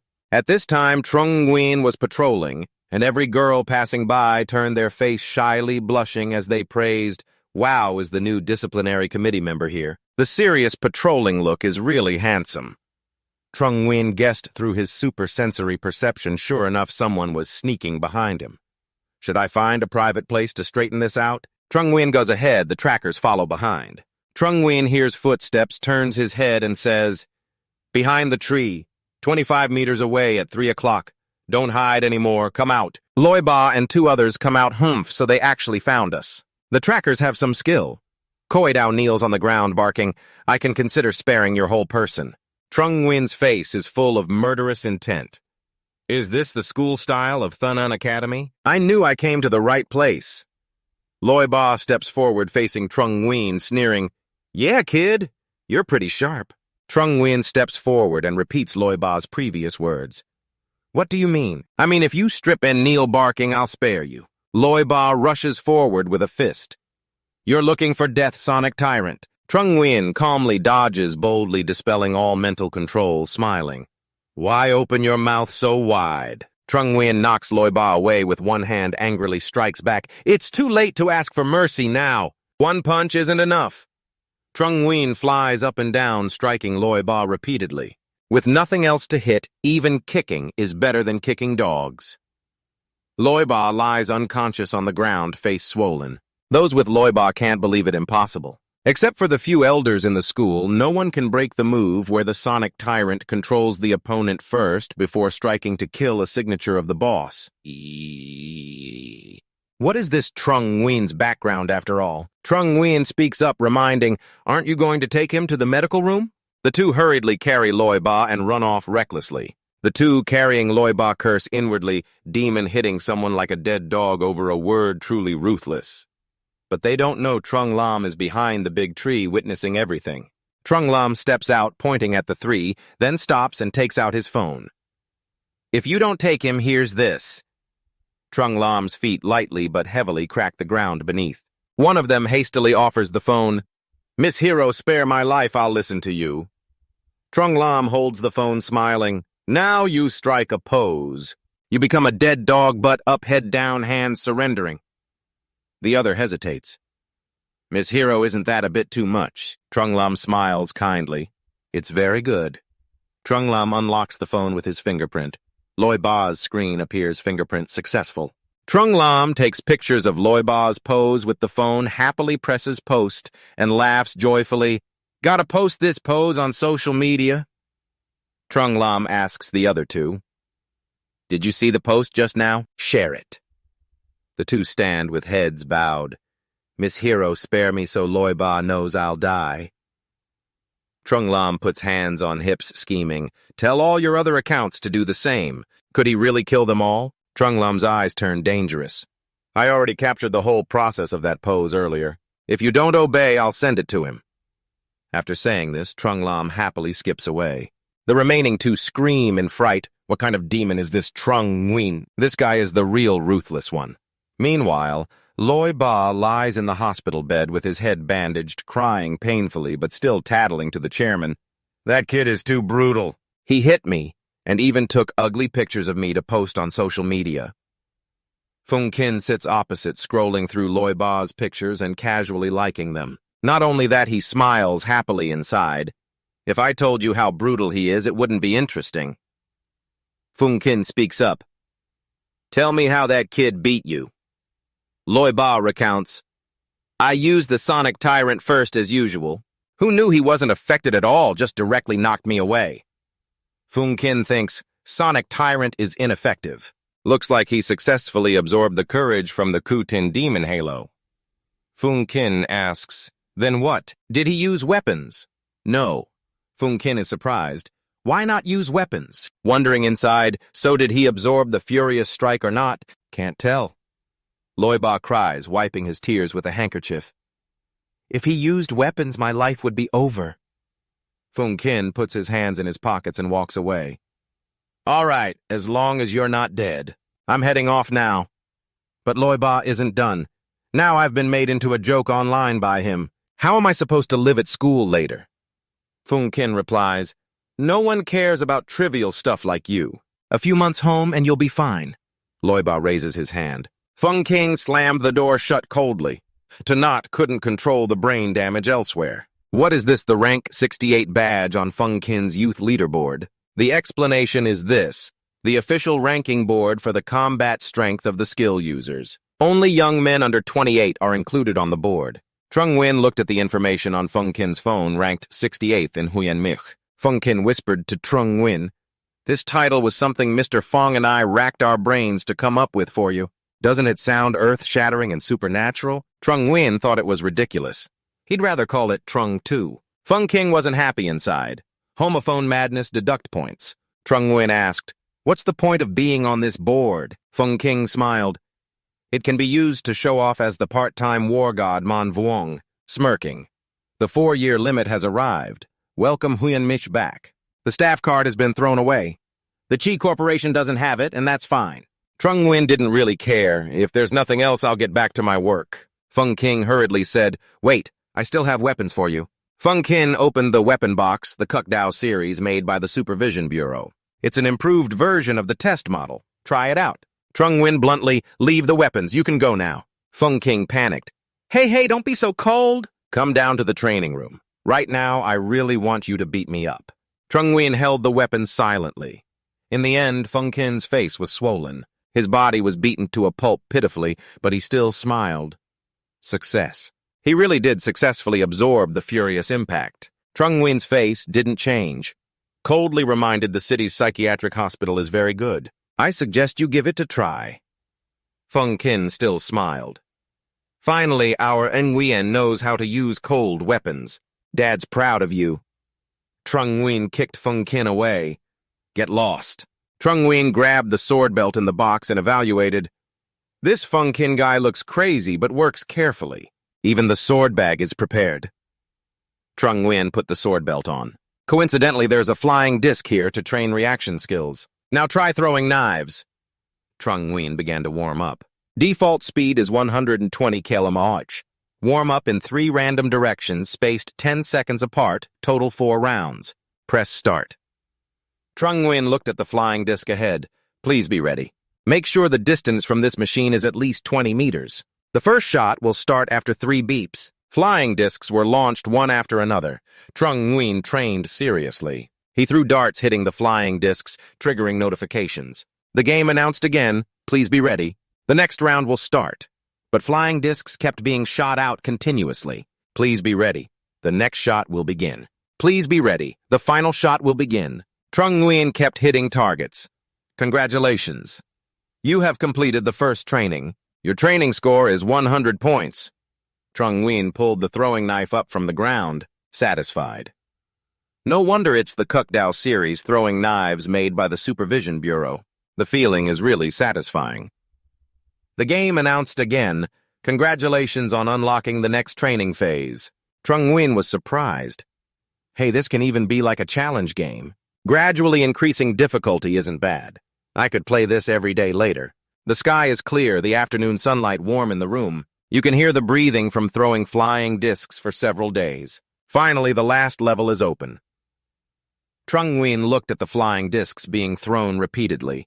The last level only scored 80 points. Looks like I need to improve my technique and timing. Announcement. Trung Nguyen's calculation to learn flying disc throwing as part of high school life is really rich. There's no one at the student union now. Trung Nguyen suddenly remembered something. Wait, today is September 15th. Almost forgot about that. At the ferry dock where Trung Nguyen was standing, the fisherman's ferry dock is probably here. Why is there no one around? In the sky, the machine makes clattering sounds. A girl is lowering a hoisting cable. Get on. Trung Nguyen looked at the person on the helicopter. So this is how this rich lady makes her entrance. It really is eye-opening. Trung Nguyen climbed onto the cargo net, reaching out, pulling himself up with both hands grasping and pulling each other up onto the helicopter. Taika excitedly embraced Trung Nguyen. That's great. I thought you weren't coming. You even supported the cost and effort to help me get the energy crystal. And you even wrote a cheesy letter. I know one day you'll be moved by my sincerity. Only then did Tai Ka realize it. She hurriedly pushed Trung Nguyen. Who are you? Then suddenly fell back onto the ground, crying bitterly. She still didn't come. She never kept me in her heart. To her, I'm like a lump of butter to be whipped. Trung Nguyen quickly explained, actually, Phong Vu Mac hasn't seen the letter because it wasn't sent directly to me. I came to clarify the situation and to thank you. Trung Nguyen stood at the plane's door, preparing to begin fulfilling his duty. Before leaving, he didn't forget to thank Tai Ka. Thank you for supporting me. I'm off. But Tuan stopped him. Wait, did Phong Vu Mac ask you for forgiveness? Trung Nguyen stopped and replied, yes. Tai Ka was so surprised, her mouth dropped open. Phong Vu Mac is such an arrogant person, yet he's willing to lower his head and come to you to ask for forgiveness. Their relationship must be very close. That person could also be a strong psychic. Captain An worriedly grabbed his shoulder tightly and said loudly, how strong are you? Answer seriously. This is very important. You absolutely cannot lie.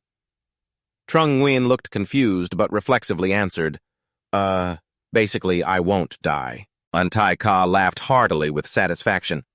Perfect. We need talents like you. Tai Ka excitedly informed his strict teammate Lao Ngim, we have someone. Head to Shennong Square as fast as possible. Tuan escorted Trung Nguyen back to the main cabin. He introduced himself to Lum Dong Lung and Trian Hong. Let me introduce myself. I am Taika, captain of the War God Team Command. The other three were also very friendly. Trian Hong, main attacker. Lum Dong Lung, defense system, protecting teammates. Ngokwon, therapist. Ngimtak in the main cockpit also joined. Ngimtak, investigator. Trung Nguyen is not an introvert. He has an open, free-spirited personality responding to everyone. Everyone can call me Trung Nguyen, captain. An smiled with eyes crinkled. Looks like she is very pleased with this newcomer. Shaking hands warmly, Trung Nguyen welcomed him to temporarily join our War God Team 5. Trung Nguyen looked at Tai Ka, silently thinking, this is pretty good. The cheesy love letter was actually meant to win over Vu Mac so he could help with the mission. Ngokwon looked at the physical cooperation between the two people in front of her. Her hands are so cold and Tai Ka brushed it off. All ice system destroyer masters are like that. Only Ngokwon thought a long time before realizing that the name Xuan Min seemed familiar. That's right, he's ranked 68th on the list of outstanding young talents. When everyone had sat together, Tai Ka spoke up worriedly first. Huyen Ming didn't hide anything. The difficulty of this mission is very high. A week ago, several psychics from Dang Tap Kuk infiltrated Shen Nung territory. Military poaching forces and nearby psychic teams were all knocked out by an unknown poison. They are still unconscious in the hospital. The War God team also lost 7 people. One of Phong Vu's agents is immune to the toxin. That's why she wanted to ask for his help. Who knows what will happen? Huyen Ming said, if you think the mission is too dangerous, you can withdraw now. She told this cautiously while reminding Trung Nguyen. Trung Nguyen responded calmly. I'm here now, can't sleep on the plane anyway. Lum Dong Lung beside him saw this and excitedly rubbed his knuckles while speaking. Kid, you're pretty confident. Show me some moves against Old Man Ba. Trung Nguyen gently raised 2 fingers and used the freezing move, causing the old man's face to freeze in shock. Then he said, speak properly, don't just want to fight at every turn. Tai Ka beside him couldn't help but show a look of complete surprise. This move of yours is impressive. How long can you hold it? Trung Nguyen immediately replied, 2 minutes. Hearing this, her eyes lit up with admiration. Wow, I've never heard of an ice skill that lasts that long. Trung Nguyen reluctantly responded, actually, I have a passive support skill that can boost the power of other skills. In his mind, he calculated that an ordinary person couldn't level up skills at all. It's better to find an excuse anyway. And Thai Ka admired him even more, her eyes shining like stars as she asked again, do you have any other abilities? He answered helplessly. Thermal sensing within 1 km. Old Ngo's jaw dropped, almost falling off as he exclaimed, that's not scientific. Trung Nguyen added with a clear tone, it's been enhanced. An image appeared behind him, a circle studded with spirit stones. Old Ngo thought internally. According to the legend of Hua Kwuk, Huyen Min is the god of ice and snow responsible for killing and the master of Min Fu. This guy has such a powerful ice ability and is also on good terms with Phong Vu Mac. Surely he's not wrong. Never before heard of such a powerful cultivator. Plus his age is probably around level 3. Thinking this, he looked at Trung Nguyen to evaluate him. On this side, and Thai Ka offered a small knife and asked, "You don't carry weapons? Are you used to using a dagger?" Trung Nguyen quickly replied, "No problem. According to the latest intelligence, there are poachers near this area. Everyone stay alert and keep formation."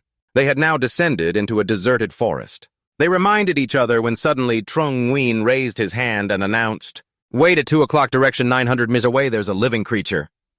Using super sensing, he saw animals appear in the space. Then Trung Nguyen described it to everyone.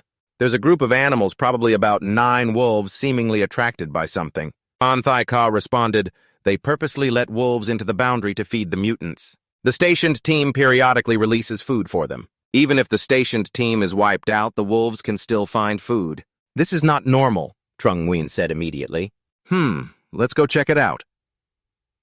At this time, a pack of wolves was drooling as they surrounded a piece of meat roasting on a fire. The strong smell of grilled meat easily reveals their location. "I bet it's a trap the enemy set."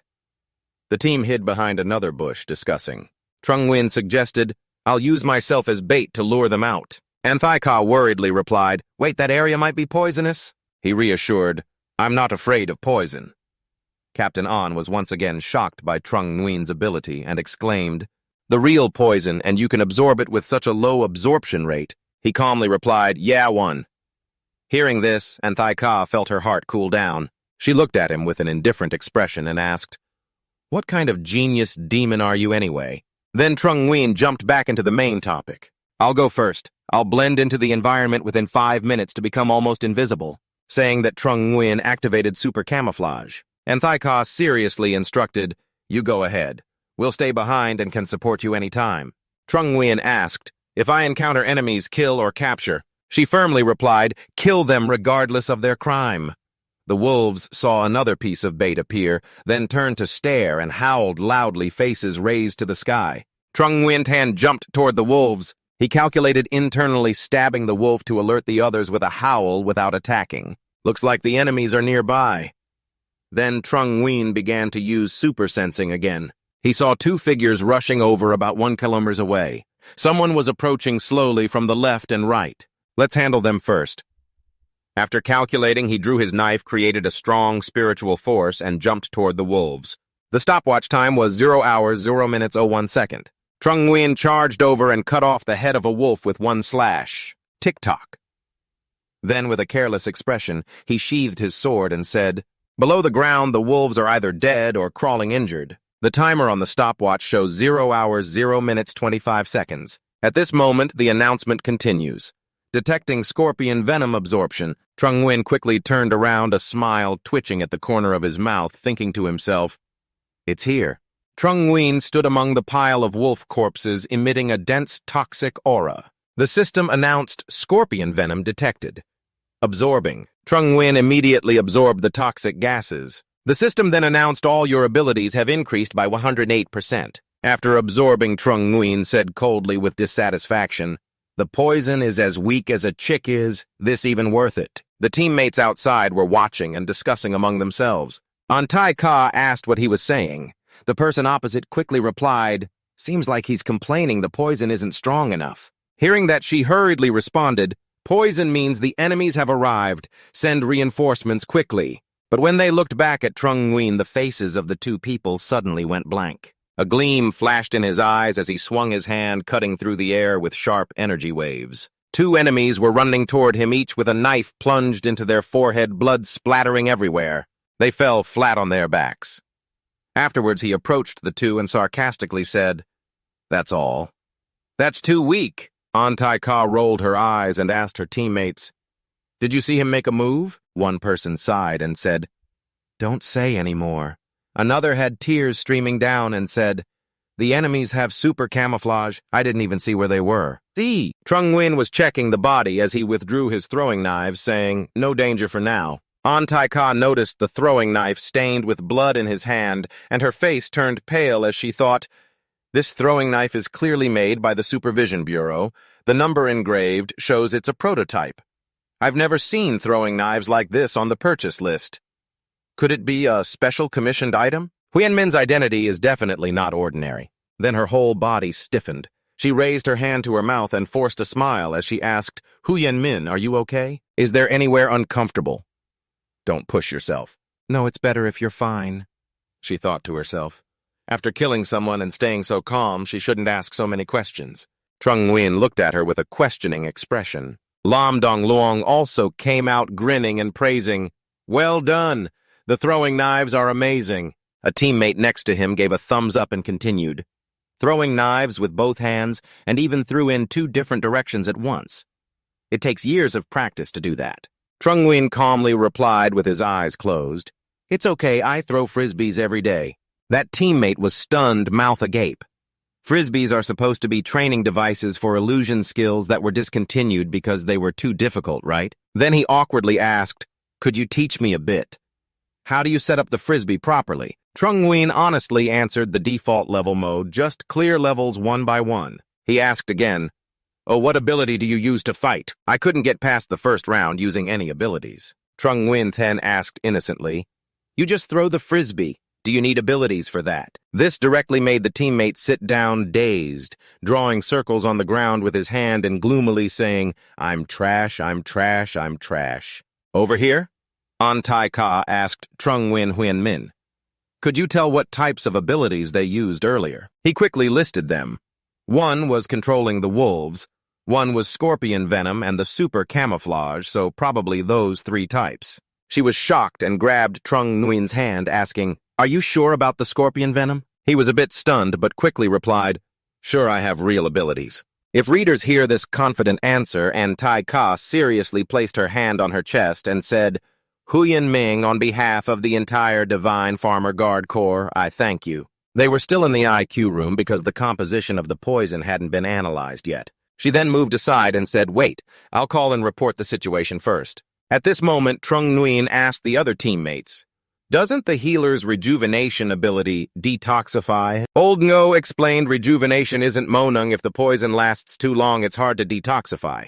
Huyen Ming, your information can really save a lot of people. After hearing that, he thought to himself, it seems most psychics aren't very strong, which makes sense. The low absorption rate of psychics among ordinary people who can't upgrade technology still plays an important role in combat. After making a call, An Tai Ka turned to Huyen Min and he immediately replied, huh? She asked further, what do you think we should do next? Everyone stood there looking at the 2 bodies in front of them. Trung Nguyen then spoke, the enemy is a poacher. The best expected outcome is obviously to survive and take the spoils. Right now they've alarmed too many people, making it hard to advance. Leaving now might mean breaking fiercely through the front line. The best option now is to kidnap an important figure to buy a chance to escape. Compared to regular troops who can use swarm tactics, lone elite psychics are easier to bully. An Tai Ka asked again to be sure, so now we just sit tight and wait. Trung Nguyen confirmed exactly. Suddenly a leaf fell from behind everyone. Trung Nguyen turned, frowned, and said, look, they've arrived. Soon a group of people gradually appeared from deep inside, coming closer and clearer. There were 4 men, one with dark skin, one blonde with long hair, one with purple hair, and the last wearing a fully hooded coat revealing a dangerously smirking face. The blonde man stretched out his arms arrogantly and said, I knew the Phuonghua nation would send powerful psychics this far. Then he approached An Tai Ka with a bright smile and greeted, I'm glad the beautiful young lady An Tai Ka has arrived. She didn't understand Robert's words, thought he was cursing her, and angrily retorted, You're the idiot, your whole family is idiots. He still smiled with eyes closed and replied, Thank you for your blessings. I also wish your whole family the same. An Tai Ka shivered and replied, Your sister is an idiot. He also smiled widely and said, I don't have a sister. Laungo told Trung Nguyen, This man's name is Robert, ranked in the top 100 strongest in Dong Thap Nation. Be careful. He turned around and asked about the others. Laungo replied uncertainly. The other 2 seemed to be from Hoa Nation. Before he could finish, another blonde teammate angrily pointed ahead and shouted, Triu Tran, aren't you dead? Why are you with the poachers from Dang Thap Nation? Our country invested so much effort to train you, and yet you dare to betray us. Triu Tran smirked and replied, Training? Don't make me laugh. Just because I didn't hand over the psychic core, I was unintentionally persecuted, stripped of my resources and achievements. His gaze grew more dangerous. If it weren't for Nine Dieu acting as a bridge for me, I wouldn't know how free and happy psychics in Dang Thap Nation can be having anything they want. Not to mention psychic core. Unlike Hoa Nation, ordinary people don't even know psychic movement. Before he could finish, a throwing knife suddenly stabbed straight into his forehead, blood splattering everywhere. The supercharged kinetic energy targeted one person charging power. The old man quickly used psychic power to block the incoming throwing knife. The throwing knife then fell to the ground. Trung Nguyen, in the midst of throwing a knife, saw this and thought using his psychic power with his knife wasn't the right tactic against them. Robert calmly picked up the throwing knife, then excitedly said in Dang Thap language, "The craftsmanship of Hoa Nation really impresses people. Too bad the wielder has no style." And Tai Ka looked at Trung Nguyen and the other and asked, "I don't have a translator. What is he saying?" The blonde teammate, though unsure, replied, "Ah, I think he's praising the quality of Huyen Min's throwing knives." Trung Nguyen felt speechless about the situation, but replied in Dang Thap language, "Those who invade Hoa Nation will be killed near or far. Traitors to Hoa Nation will die without doubt. I never show mercy to the dead." Robert was even more surprised and said in Dong Thap language, "This kid speaks Dong Thap well. I only wanted Untai Ka to live alone, but it looks like you're even more useful than her. Join us in Dong Thap. I guarantee better treatment." After Trio Tran spoke, Untai Ka asked again, "What did he say?" Trung Nguyen replied, "He said to kill everyone except you, and he also wants to invite me to replace Trio Tran's position." She looked a bit worried. "Oh, so how do you plan to respond?" "No response." Trung Nguyen directly approached him and raised his hand, saying, "Return the throwing knife to me." Laungo wondered how someone like Huyen Min could be affected by Dang Thap Quoc. Clearly he wanted to. A surge of power was already forming in his hand. On Trung Nguyen's side, after grabbing the throwing knife, he thanked Robert and continued, "Ha ha, do you guys in Hoa Quoc have an old saying? Ah, the timely one is a heroic figure." Laungo had just used a blessing technique to boost the target's power by 20%, lasting 10 seconds. He looked back, feeling satisfied, thinking it was not bad the support came just in time. Then immediately he raised both hands to use a freezing technique while shouting loudly, "I told you I don't go easy on the dead." Ice shards shot from his hands and instantly froze the enemies opposite him, leaving them stunned and panicked. Finally, Trung Nguyen took advantage of their stunned state and threw a throwing knife at Robert. "Die." Suddenly, the knife was deflected back. Robert gradually melted away and responded with a sinister face. "You Hoa Quoc people are so cunning and treacherous to dare ambush me, you must die." Seeing this, Trung Nguyen felt worried, thinking Robert not only broke the freeze, but also threw back his knife. If he is a strong fighter, then a furious strike might not even hurt him. Suddenly, Robert lunged forward, punching Trung Nguyen in the chest when he wasn't paying attention. He was extremely smug, sneering in Dang Thap language, "What are you spacing out for?" That punch sent Trung Nguyen flying back some distance. Laungo and teammates helped Trung Nguyen up and anxiously called for Huyen Min. Untai Ka also hurriedly urged Laungo to treat him quickly. After putting 2 fingers under his nose to check his breathing, Laungo exclaimed in shock, "Captain Huyen Min seems to have passed." Untai Ka panicked. "What?" Another teammate also called out in disbelief, "Huyen Min." Laungo shouted in horror, "No heartbeat, no breathing, no body temperature." He sadly looked down at the person he was holding. Antai Ka calmly reminded, "Now is not the time for mourning. Lao Hong will raid, Trian Hong will support defeat Robert first." Trung Nguyen lay there with eyes closed, hearing his teammates thinking, "Although I am really gone, I also don't want to burden everyone. Better get up and focus on the strategy first." Lao Hong used his large body to lock Robert's arms tightly like a Keelan. Meanwhile, Trian Hong swung his arm to attack Robert through, but Robert remained unusually calm. His cold eyes said, "You alone can't kill me." Robert's whole body was engulfed in a flame called the Fire Demon, which even shocked Lao Hung, who was restraining him from behind. His eyes blazed brightly.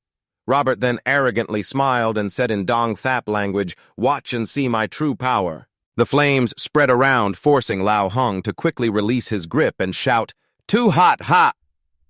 Lao Ngo swiftly used a healing wind technique to assist Lao Hung. Antai Ka shouted in alarm, "This is a power only Dang Thap Quoc has, the Fire Demon."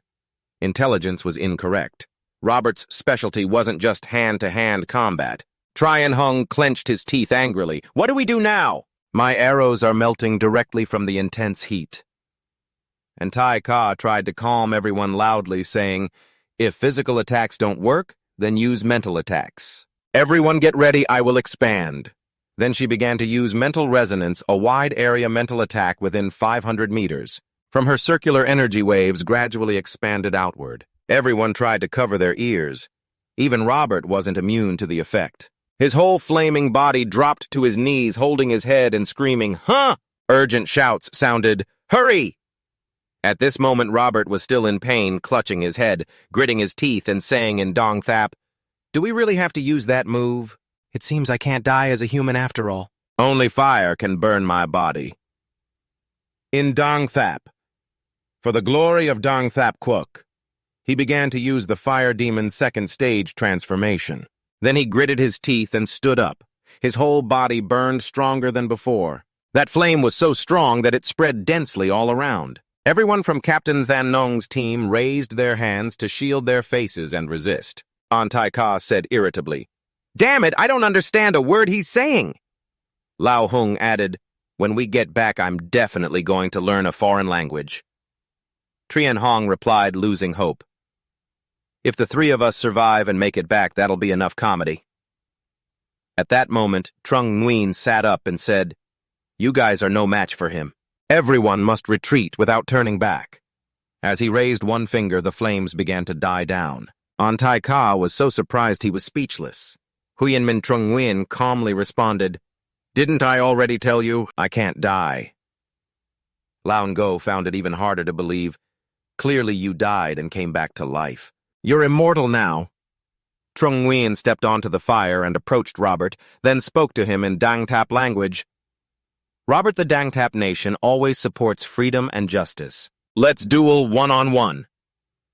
Robert, still blazing with anger, replied in Dang Tap. Why should I agree with you? Trung Nguyen explained. After you use that move, you will die. 6 of us working together might not get a good result. But if the 2 of us duel, you still have a chance to be reunited with me in the afterlife. Hearing this, Robert felt intrigued.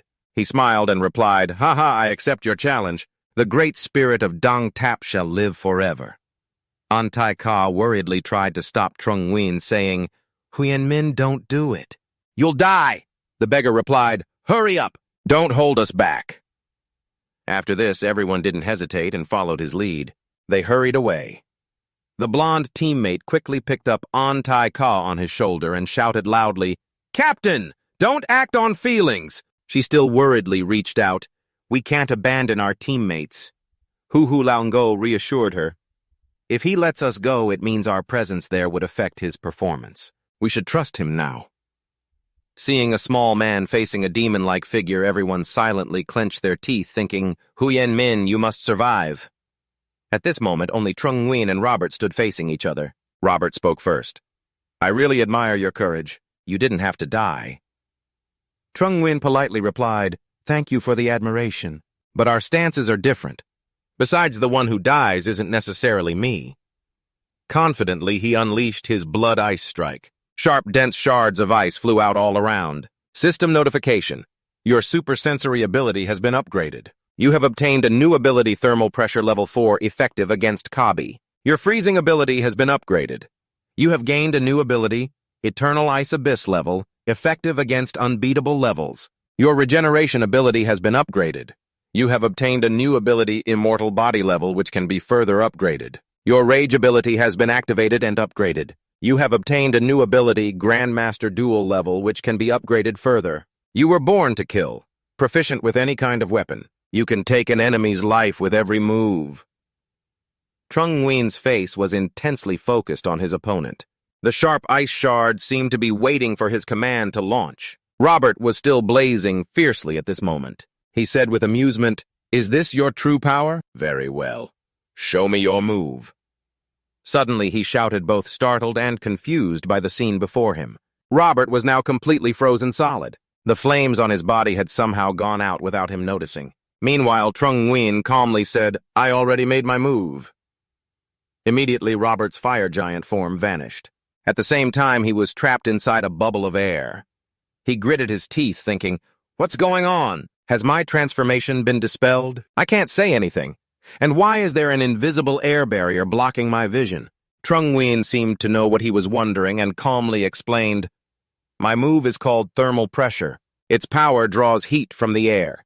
The ideal gas law equation is PV equals nRT. It means we just need to reasonably control the range and timing of temperature harm. Then we can exploit the air pressure difference to circulate the air around a person. It can be reduced to an almost vacuum state." Robert seemed to go mad at this point, clutching his own neck, his mouth gaping open, eyes bloodshot with red veins. Trung Nguyen continued to explain, "The Fire Flame Giant's second stage transformation will burn people to death. This proves it doesn't surpass physics. Fire can't burn in a vacuum. Robert, you have lost to physics."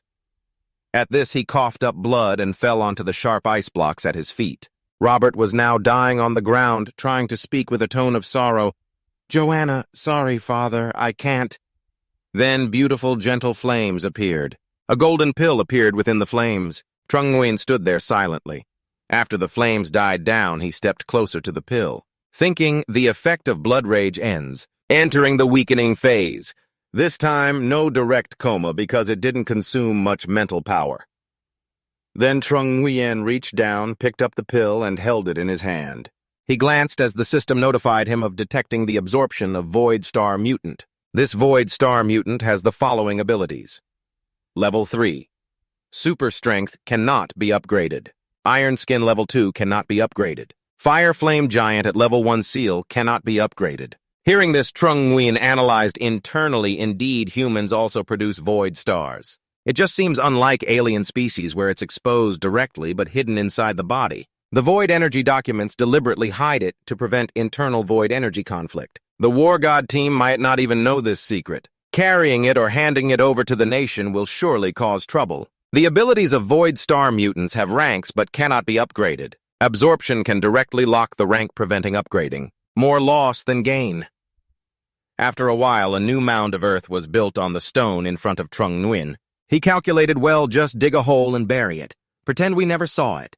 But they came here to poach, so there should be good stuff in their backpacks. Thinking this, he looked at the backpacks nearby, and when he unzipped them, glowing round spheres appeared inside. The system board then notified the detection of absorption of Void Star Fierce Bear. Void Star. Fierce Bear has the following ability. Golden Half Fierce level can be upgraded. Half Fierce increases your charm, reducing enemy hostility of targets within unlimited range. Trung Nguyen listened to the system and looked down at the item in front of him, wondering, what is this? Then he continued opening other backpacks, happily thinking, their backpacks also contained 2 Fierce Bears, but both were burned to death by the high temperature of the Fire Flame Giant. A powerful person like Robert came to poach Fierce Bears and wanted to bring back the living bodies. Their value must be very high. Then he stood up and didn't neglect to pick up the backpacks, thinking, putting aside the prejudice about its name, maybe it will become a miraculous anti-heaven after upgrading. After calculating, he looked down at the glowing item in his hand and began to say, absorb all. The system board notified Golden Half Fierce Level Max, your Half Fierce ability has upgraded. Blue Half Fierce Level Max. Your Half Fierce ability has upgraded. Trung Nguyen's body was surrounded by strong streams of light, his skills continuously upgrading.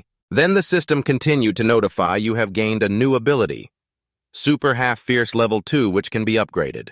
Super Half Fierce permanently increases your charm, causing targets to lose hostility within unlimited range. Hearing this, Trung Nguyen couldn't help but curse fate. His teammates far away on this side were still waiting. The teammate with blonde hair climbed a tall tree to observe and reported to the captain. The flames over there have disappeared. The Battle of Huyen Min must be over. Hearing that, Antai Ka told everyone, let's go back there and take a look. After walking a bit, they saw a familiar figure sitting with his back to them. A hurried voice called out, Huyen Nin.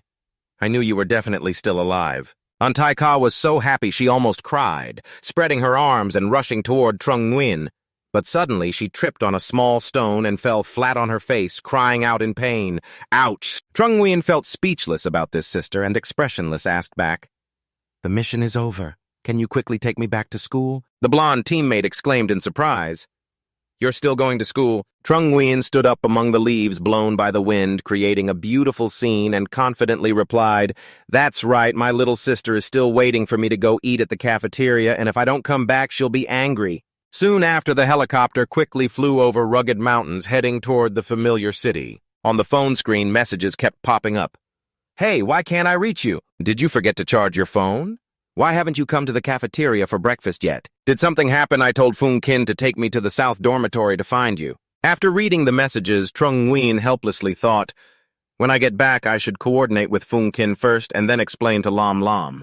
The phone normally has no signal in FunJoy. It's really inconvenient." Then he turned to Antai-ka and asked the captain, "Anne, where did you buy a phone that gets signal in FunJoy?" She quickly replied, "Satellite mobile phones require special approval. Even with signal points, it can't be changed." Then she winked and added, "But if you're willing to officially join the Chien Than team, we can help you get one. It's not impossible." Trung Nguyen, looking out the window, casually responded, "Crowded. I'll think about it." An Tai-ka suggested, "Actually, someone as strong as you could try rescuing Ku."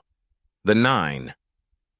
Ku have much higher treatment than normal teams, and satellite phones are just basic equipment. Hearing that, Trung Nguyen exclaimed in surprise, 9 Ku. The 9 Ku are a special unit under the management of Thung Kin City, totaling 9 people each, equivalent to an independent team.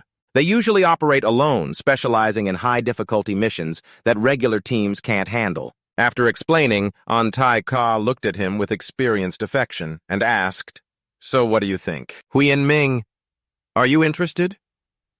Trung Nguyen quickly turned away and calmly replied, "Not interested." From inside the helicopter, another teammate's voice sounded, "Captain, it seems the Thanon Academy misunderstood something. The principal has arrived with people." At the airport below, 3 people were standing in line waiting for them.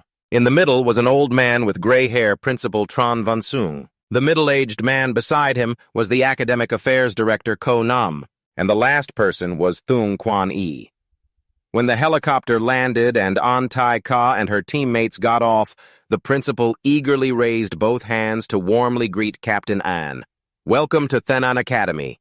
We are here to guide your work. I am Principal Tran Van Sung. Please take care of us." Then he introduced the 2 beside him. "This is our Academic Affairs Director, Konam, and this is our Student Representative, Thung Kwan Yi." An Tai-ka quickly replied by putting an arm around Trung Nguyen and said, "We're just passing through, taking your student back to the school." This surprised the principal a bit. Then he pointed at Trung Nguyen's bored face and asked, "Is he a student of our school?" An Tai-ka was even more confused hearing that. "Doesn't he know Huyen Min? The principal doesn't know him." Konam then leaned in and whispered to him, "Principal, he's an auditing student. Trung Nguyen is the one Major Lam brought into the special class a few days ago. A few days ago, Major Lam even sent someone to the military training in FunJoy to bring him back to Thuong Quan Wi." Listening from the side, he startled. He frowned and gritted his teeth angrily, thinking, "What? This Trung Nguyen is such a waste, relying on connections to get into the school. I thought you relied on your real ability to beat Loi Ba so badly. He had to quit school. I almost got fooled." Then he arrogantly pointed at Trung Nguyen and shouted, "Trung Nguyen from Thanon School, we never accept wastes. You got into the special class and student council by connections, and today you dare to spar in front of the school leaders to prove your ability." This made the 2 adults beside him both panic. Trung Nguyen calmly replied, "I refuse." In his heart, he wondered, who is your classmate? Do we have a grudge?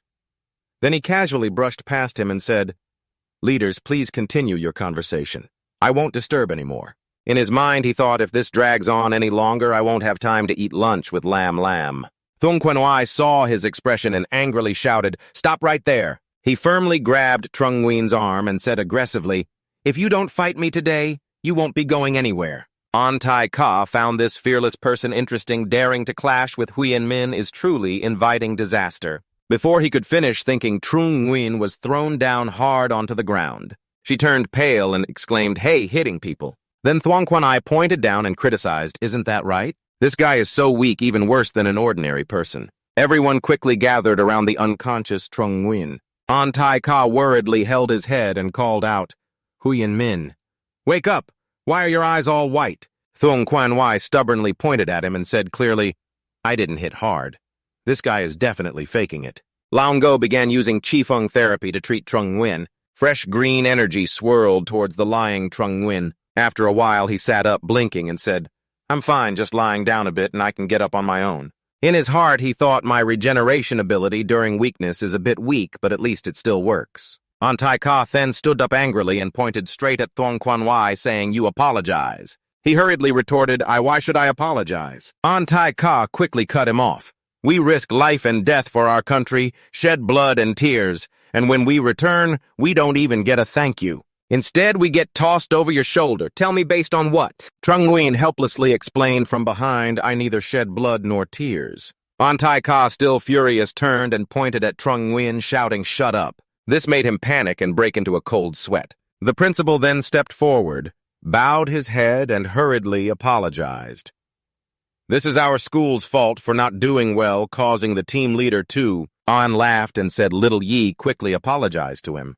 Thuong Quan Wai still unwillingly shouted, "Sir, he has no real ability at all, just a waste relying on top connections. No matter what you say, I will not bow to that kind of person." Antai Ka heard this, crossed his arms, looked down at him, and exposed you yourself.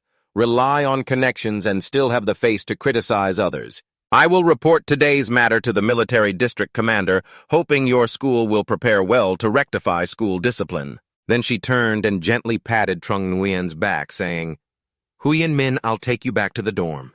The principal panicked and exclaimed, "We're done for. Thanon is done for this time." Konyam approached and helped the principal, using a scheming look to reassure him, "Tron, our prestigious academy was founded by Mr. Trin Van Q after all. It has background history and achievements. It's not something you can just ban by saying so." Tran Van Soong, still clutching his chest anxiously, replied, "The school might be fine, but the principal is in trouble." Did Konyam get silenced and can't respond? Tran Van Soong cried even harder, whining and upset, "You don't even want to call me principal." Scene shifts to a large building outside, the sky still very bright. Trung Nguyen now revealed an expressionless face through the window slot. Fung Kin stood waiting for Trung Nguyen. Seeing him open the door and enter, he raised his hand, gesturing excitedly and cheering, "Nguyen is back!" This startled him, his eyes almost popping out. Then immediately closed the door and calmly said, "The way you opened the door just now was incorrect." Antai Ka also felt a bit uneasy in front of this person. But Fung Kin quickly pushed the door open again and shouted, "Not bad staying out all night and even bringing a strange girl home to the dorm." Antai Ka's action caused both people facing him to look at him with strange expressions. Trung Nguyen took the opportunity to go inside first, leaving behind a sentence, "If you guys know each other, just talk slowly. I'm going upstairs to change clothes first." Fung Kin was still holding a fist up, staring at Antai Ka. According to Antai Ka, he then crossed his arms and smirked teasingly. "Never expected a monster like you actually came to Thanon to study." Fung Kin also crossed his arms defiantly and replied, "The only thing I can share fairly is the knowledge that brought me here." "Well, then you should be going now, right?" She continued to jab. "Don't think that just because you rely on the 9 Coup and the Science Institute you can do whatever you want." Fung Kin quickly showed a provocative tone and responded, "Holding the sun, moon, and picking stars in the world, no one can surpass me. If you're so good, come hit me." He deliberately lengthened the last words, making Antai Ka angrily scoff and then walk away. At this moment, outside a large building, the sky was still clear blue. Inside were 3 people, Trung Nguyen, Trung Lam, and Fung Kin, sitting and talking. After hearing the story, Trung Lam angrily shouted, "What? Last night you were dragged by a strange girl to form a team to play Hapkok Khao Sin until dawn and still haven't logged off." Fung Kin continued, "That little sister doesn't know how to play but is still passionate about it. Originally your brother was indifferent, but she's really difficult to deal with. Luckily, Lam Lam called you to watch, otherwise you might already have a sister-in-law." Fung Kin spoke more enthusiastically. "I wonder how many times Antai Ka will die and come back to life after hearing this." Trung Nguyen hurriedly turned to his sulking sister and softly said, "It's not that bad." Then the girl suddenly shouted with tears, "My brother is indifferent about this marriage. This woman now dares to say he's skipping school to play games. Definitely doesn't treat him well. If they marry later, she'll bully him more than before." In this situation, Trung Nguyen also felt a bit helpless. Then he quickly grabbed Trung Lam's hand and promised repeatedly, "Lam Lam, don't worry. Your brother will not get married later and absolutely won't skip school to play games anymore. The girl was still not reassured and asked again, Then what if later some other strange girl who's hard to deal with bullies him? He firmly replied, I can take Fung-kin as a shield. Hearing this, Trung Lam was satisfied. Yes, they didn't know the person opposite was so frustrated he spat out a mouthful of blood. Deep down, he must have thought people's hearts are really cold. You're just patting your chest to reassure yourself that it's okay. Suddenly, Trung Lam turned to ask Fung-kin, If you don't see my brother around later, please protect him for me. Fung-kin raised a hand and swore with the expression of a little old man, Don't worry. If anyone dares to bully your brother later, I guarantee they'll wish they were dead. Then he lowered his hand, eyes wide, thinking, Later I will spend more time reading orthopedic medical books. Maybe one day I'll need to use them. Suddenly, near their dining table, someone was holding a notebook and a pen writing something down. While observing the two brothers, he assessed that their height and build were slightly smaller than peers. Their pale faces suggested possible malnutrition, eating less than the 12-year-old younger sister. The meat in the 8th was all given to the younger sister. Their older brother was just an ordinary member of the student council. He received a weekly allowance of 30,000. Probably the allowance of the discipline commissioner was even higher. There's no way he doesn't have money to eat. Could he have a poor appetite? Saying this, the person was diligently taking notes. Seeing Trung Lam focused on eating to the point of a full mouth, he continued, On the contrary, after becoming a Ku Nang Ya, your younger sister Trung Lam eats even more than before. Every meal she eats 2 portions of spicy chicken. Most of the other dishes are also spicy. The taste is quite predictable. As for Thanon, who often eats with his brothers, his taste is very light, a bit sweet, and he never touches any spicy dishes. After calculating and taking notes for a while, the other person pulled out his phone and sent a series of messages. To Hak Tai today, I will try to invite the Trung Nguyen brothers to the Malatang shop in front of the school gate. Tanyat doesn't eat spicy food, so he probably won't come. Once it's successful, I'll text you back. The person on the other end quickly replied. Later, when the 3 Trung Nguyen brothers finished eating, they stood up intending to leave. Suddenly, one of them called out to their classmate, Trung Nguyen, I heard there's a new Malatang shop in front of the school gate and the flavor is really good. Want to come and try it with me? He invited in a friendly manner. The older brother, holding his sister's hand, firmly refused to go. Unexpectedly, Trung Lam's eyes sparkled with excitement as she raised her hand and said Malatang. This made her older brother turn pale. Trung Nguyen couldn't help but feel helpless toward his younger sister. Then he hastily pointed to the chest of the other guy and questioned, Ta Uk Fong, you've been secretly watching my sister at the cafeteria for days now. So you were investigating her tastes and preferences. Ta Uk Fong was startled and explained, I'm not. But Trung Nguyen was relentless and threatened, Under 18 light penalty is 5 years heavy is Trung. The friend, feeling cornered, honestly replied, You misunderstood classmate Trung Nguyen. Actually, I mistook you for him. This time it was Trung Lam's turn to panic. To the surprise of her brother, she quickly grabbed Ta Uk Fong's shoulders and exclaimed, What? I thought my brother had not only girls but also guys. This made him even paler. Just now, Ta Uk Fong raised his hand to cover his face and explained, I simply wanted to make friends with you guys, no other intentions. Trung Nguyen quickly pulled his sister's hand and said, Lam, this guy's motives are not simple. Usually keeping some distance from him, the girl replied, but still a little disappointed. Okay, but Malatang, brother. He quickly responded, We can go by ourselves. Only then did Trung Lam happily say, All right. They quickly left, leaving Ta Uk Fong standing there in panic. Fung-kin hurriedly called after them. Hey, you two want to eat Malatang at the school gate? Reaching a large eatery, Trung Lam turned and said, Brother, this place is too crowded. Trung Nguyen saw this and said, Let's buy takeout. Suddenly, a loud voice caught their attention. Xiao Ka Kiloi over here. Over here. Trung Nguyen looked toward the caller and saw To Uyen Wan waving at him. He asked, Are you calling me? She cheerfully replied, Yes, now you're famous on the school forum. Let me introduce myself. My name is... Before she could finish, Fung-kin interrupted. I was wondering who was taking up 4 seats alone here. Turns out it's Trung Kuk Ki Nguyen. to Uyen Wan's expression turned unpleasant, responding, "Tun Hat, what are you doing here?" Fung Kin answered casually, "Of course, eating malatang." Then he turned to the chef and loudly ordered, "Boss 1, malatang 8, no digestive, no chili, not too spicy." Even the chef was left speechless by this strange customer. Meanwhile, inside the eatery, the three Trung Nguyen brothers sat opposite to Uyen Wan. Alone, the atmosphere froze with no one speaking. She worriedly thought, why do these three look at me so strangely? Trung Nguyen looked at her like a punching bag. Fung Kin looked at her like watching a show, and Trung Lam looked at her like a strange girl. "Maybe I'll find an opportunity to make a move on you." Trung Nguyen smiled cheerfully and replied, "Got it. You're here to be my shield." At this moment, Trung Lam was grabbed by his older brother's hand and pulled along as he looked around. When they reached a large restaurant, Trung Lam turned and said, "Brother, this place is too crowded." Seeing this, Trung Nguyen said, "Let's just buy and take it to go." Suddenly, a loud voice caught his attention. "Little discipline over here. Over here!" Trung Nguyen looked toward the caller and saw To Uyen Wan waving at him. He immediately asked, "Are you calling me?" She happily replied, "Yes, now you're a celebrity on the school forum.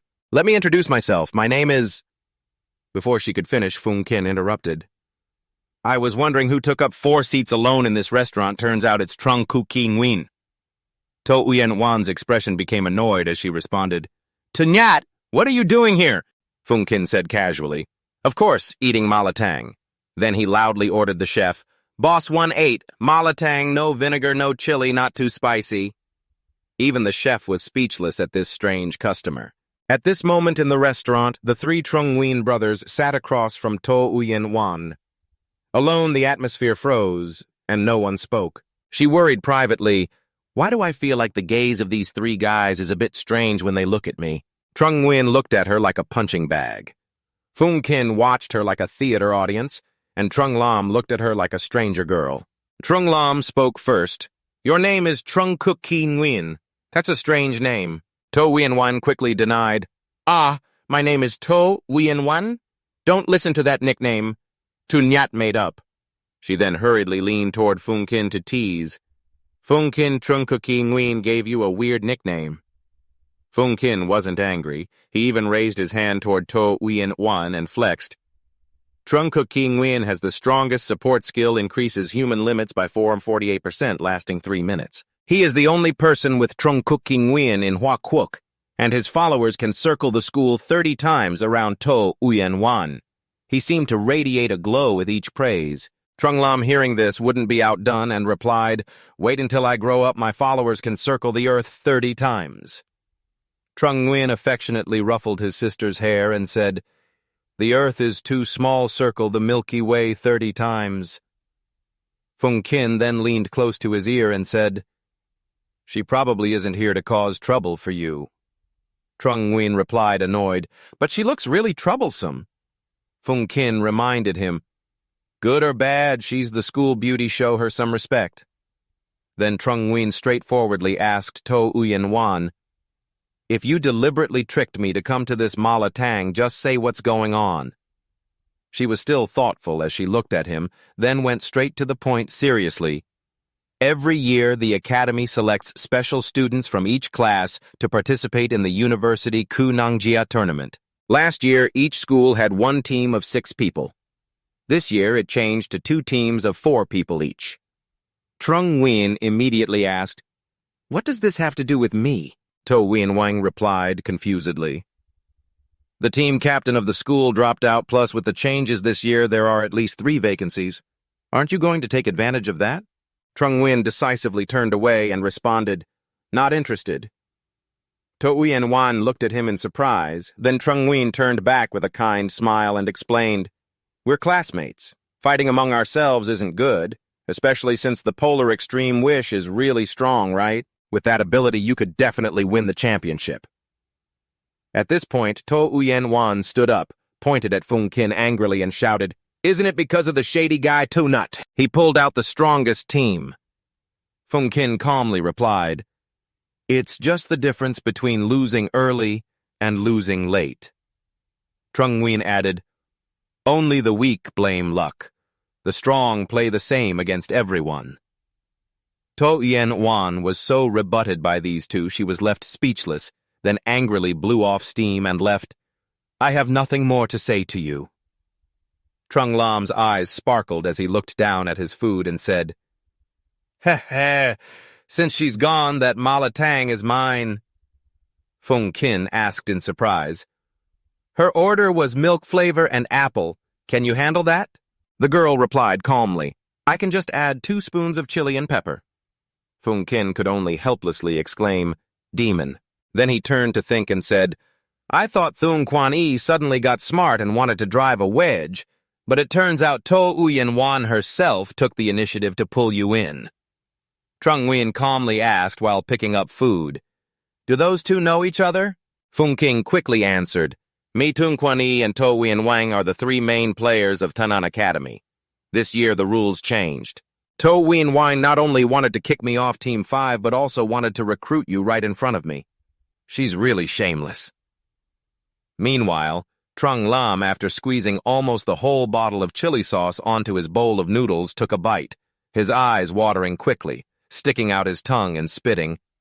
What kind of hellish flavor is this? Seeing this, Trung Nguyen switched 2 bowls of noodles gently and said, Give me yours. I'll eat your spicy noodles. Fung Kin pondered this action a bit, then seriously continued. The university competition includes both team and individual matches. Your ability obviously suits individual matches, but she deliberately didn't tell you, not even mentioning the prizes. But when he looked over at Trung Nguyen slurping the hell-flavored noodles from Trung Lam, he exclaimed in horror, No way you don't have taste buds! Trung Nguyen thought to himself that he really didn't, then casually answered, At least I can still sense the flavor from earlier. Where were we? The prize Fung Kin quickly listed top 10 in both individual and team matches get Ku crystals. Top 3 get 4 level ace crystals.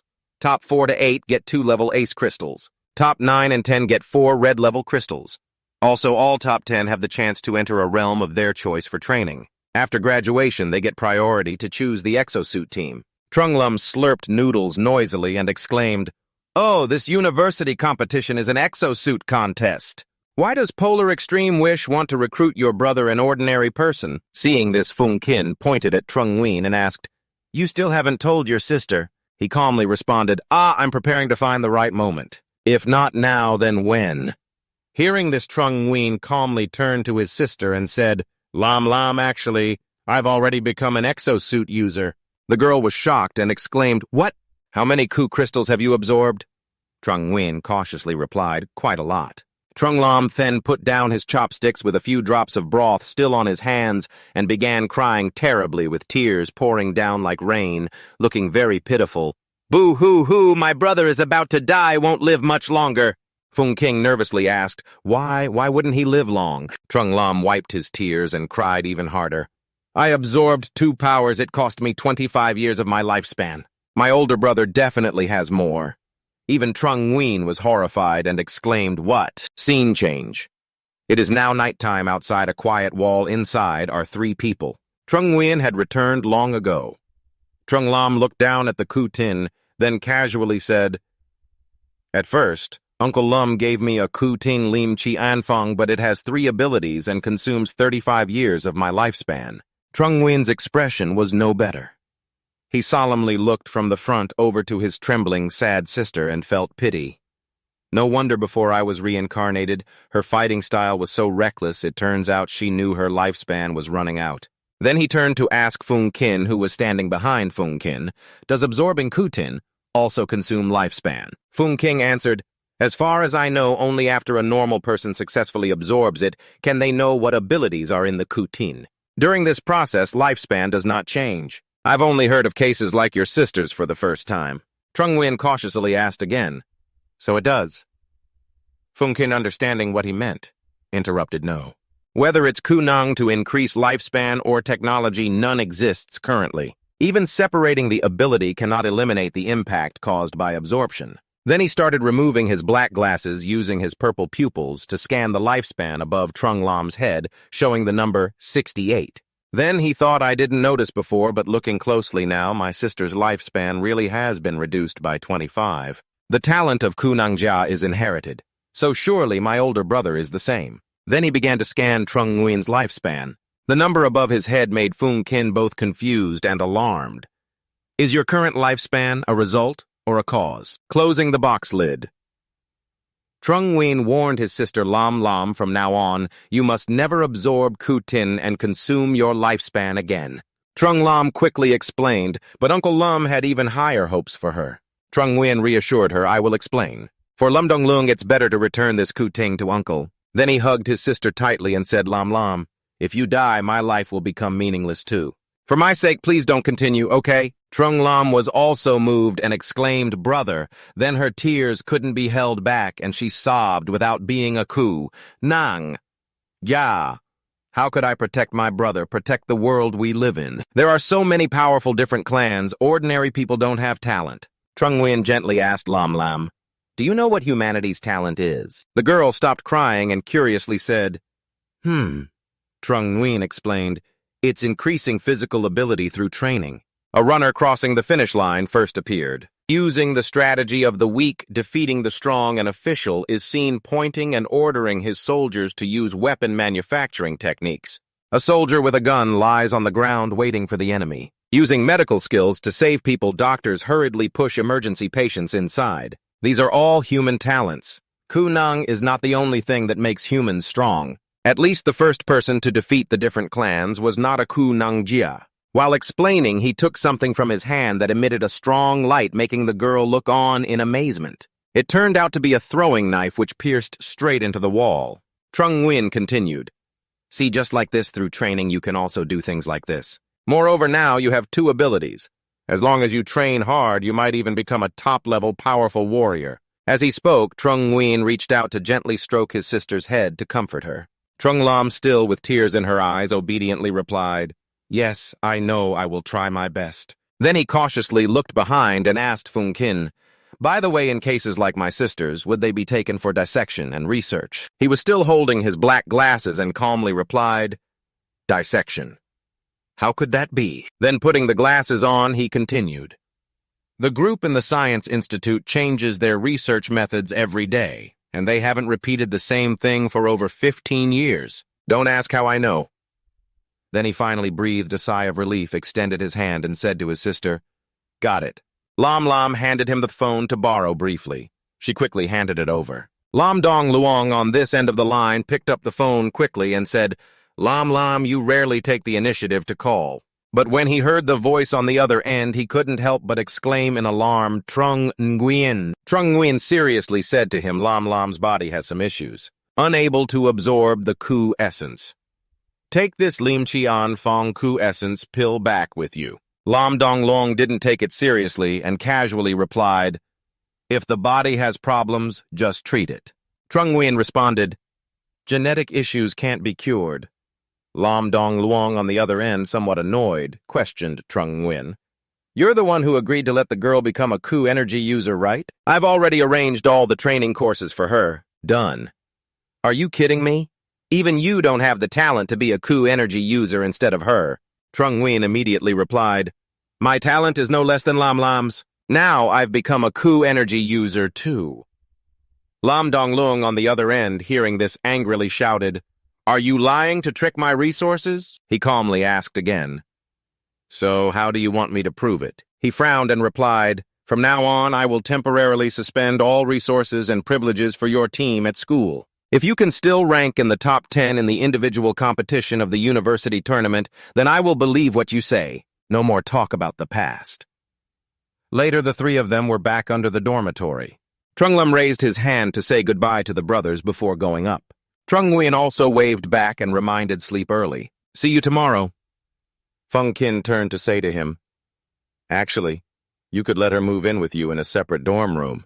Trung Nguyen, the model older brother, replied, she can make more friends if she stays in the girls' dorm. Her school life can't just be about having only her older brother, which is me. He then reminded him that if he hides everything from his younger sister one day, the truth will come out. Then Trung Nguyen turned and asked if he could see other people's lifespans at the Science Institute. Fung King quickly raised a finger happily and replied that he was the first to know. He wondered if her revealing secrets to him was a hint that he wouldn't reveal his secrets to others. That's obvious. Compared to me, you should worry about yourself first. Lum Dong Lung blocked your resources, but you still want to be in the top 10. Clearly trying to make things difficult for you. Feng Qin turned to tease Trung Nguyen a little, but he seemed to be lost in thought looking away. Suddenly, Feng Qin became curious and asked if he wouldn't rely on a rich woman because of this. Relying on a rich woman is not as good as relying on an untimely chance. Before he could finish, Trung Nguyen naively replied, "That's right, I could find a rich woman to help." Feng Qin froze stunned and exclaimed, "That's not you!" Trung Nguyen immediately called someone and said, "Captain An, I have something to ask you. You still have some Ku Tin Kui Hao Huan left from last time. Take as much as you can." "Thank you, I owe you a great favor." He nodded while speaking, looking as if he wanted to repay with his body. The person on the other end shifted the scene to another space. At this time, countless people were carrying something and moving around inside a large room full of cardboard boxes. Voices from a conversation echoed, "Kui Hao Huan wants Ku Tin less attention, please. What is the War God team requesting urgently? The eldest daughter of Commander An, is she issuing a level 1 mobilization order? It's urgent. How much is left in the warehouse? Quickly check and bring it out." The other person spoke while hastily taking notes. When the scene shifted elsewhere, a voice was heard again.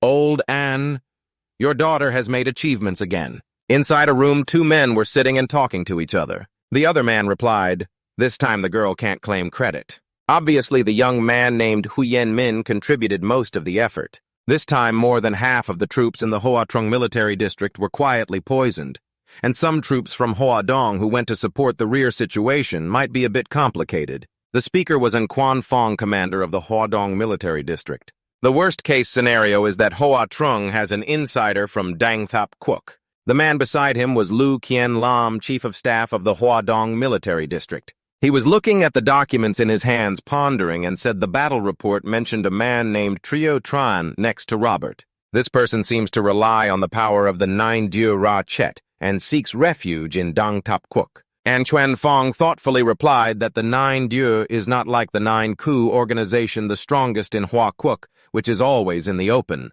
The organization named 9 Dieu always operates in the shadows, their whereabouts mysterious. Although 9 Dieu works with somewhat ruthless methods overall, they still have principles and limits, and the government turns a blind eye to them. The recent actions of 9 Dieu have become increasingly excessive. Lu Kien Lum handed over the documents to him while casually responding that the matter was for Hoa Trung to worry about themselves. In contrast, An Quan Fong's daughter was somewhat surprised and asked how she managed it. He hurriedly looked at the contents of the document just handed over. Lu Kien Lum said, "Last night she issued a level 1 order mobilizing all Ku Ting Kui Hao Huan from the entire military district, totaling over 2,000 troops." An Quan Fong angrily slammed his hand on the table and loudly said, "It's true that the Ku Ting Kui Hao Huan have been less noticed because their courage and real power are all defensive abilities. They keep trying to match the physique of Ku Nang Ya for offensive use. If the physique doesn't fit, no matter how many times they try, it's just forced and useless." As he spoke, he clenched his fists tightly, both angry and worried. Lu Kien Lum calmly opened the document again and continued the report. Mentioned that the real power reader Huyen Ming seems to come from the 10 Ku Ting Kui Hao troops your daughter mobilized last time. An Quan Fong also looked surprised at Lu Kien Lum and said, "Surely this time the Ku Ting Kui Huan is delivering Huyen Min." Then he folded the document quickly and said, "It's not very good. I suggest mobilizing 1,000 troops first for her and then track the direction of Ku Tin." An Quan Fong responded, "Okay." Scene switches to Han Vu Mak, who is angrily slamming his hand on the table, questioning a middle-aged man in front of him. "How can you do this? My brother sacrificed for the country. You didn't even let him be buried in Fong Ra Cemetery, and now you're selling his body to research institutes." The man calmly replied, "The agreement to donate the body was signed by your brother himself. We can't break our promise." Han Vu Mak complained further. "Then at least restore his family name." The man replied, "What couldn't be done while alive, can't be done after death either." The conversation continued. "Vu Mak, you are the true heir of the Fong family. Your outstanding brother is dead. Please don't mention him anymore. Okay?" Outside, 2 people, a man and a woman, each holding a black umbrella, seemed to have overheard this. The woman turned to the other and gave a cold smile, asking, "Who? Did you hear that after your death the Fong family looks like this?" How can anyone feel safe working for our Thiet Tap Cook now? The other person was still thoughtful, looking up. She continued. Yet they dared to sell a Kunang Ya, who is both powerful and attached to Hua Cook to us. I really don't understand what the Nine Dieu people are thinking. Then the man decisively left. Let's go! The woman hurriedly called out. Hey, wait for me! Scene shifts to an office. Trung Nguyen is standing before a woman, the coordinator, saying, I want to register for the university tournament. The woman hesitated and replied, this contest is for Kunang Ya. Trung Nguyen firmly replied, I am already a Kunang Ya. Lu Vun sighed, handing over a paper and said, During your studies to become a Kunang Ya, you must report immediately. Anyone who forgets, fill out this ability form first. Trung Nguyen quickly took the paper and turned away, filling out the information while thinking about the name, origin, and rank of the ability. There were exactly 8 slots. Too brutal against the heavens, even a super-level half-beast is downgraded a bit. After reading Trung Nguyen's paper, Lu Vun was shocked and exclaimed, Immortality. Wait, you're done already. She hurriedly stood up and rushed toward Trung Nguyen, shouting, Trung Nguyen, I'm sorry! He also startled and fell backward. Lu Vun kept exclaiming humans who are Kunang Ja can only absorb up to 8 types of abilities at most. More than that, the body will violently break down and die. Even immortality you can absorb, that's a rare talent. But she kept screaming, in excitement and could not hold back her loud shouts. Trung Nguyen worriedly replied, Maybe you should stand up before talking. Lu Vun, still emotional, wiped her tears. If you had found out earlier, I would have given you better Ku Tin instead of letting these low-level skills take all 8 slots. Not true. Lieutenant Lum has the ability to sense Kunang, which is why he recognized Trung Lam's talent and brought her to our academy. Why is your talent so high, but I can't see it? She said while pressing her face close to Trung Nguyen suspiciously. Trung Nguyen broke out in a cold sweat, thinking, My talent must be similar to Lam Lam's, but I no longer have the lifespan to lose. But both before and after rebirth, Lum Dong Lung never detected his talent, so why is that? Could it be that the golden coffin 4 years later activated his talent?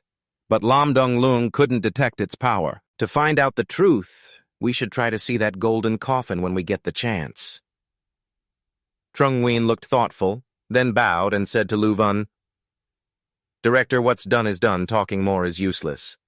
I'm quite satisfied with my current abilities. She was now sitting back at her desk reading more information. All right, let me check your current abilities. The ranks of some abilities of the Snowbone Snake Spirit are higher than normal, probably because it absorbed older snake spirits. At least it wasn't a loss. This faint bear spirit is a forbidden hunting species, right? Forget it. Absorbing it successfully is what matters. She looked up at Trung Nguyen and then curiously asked, What kind of ability is half-savage? Can you show me? He sighed helplessly and replied, It's not very good. She seriously advised, If you've absorbed it, you have to use it.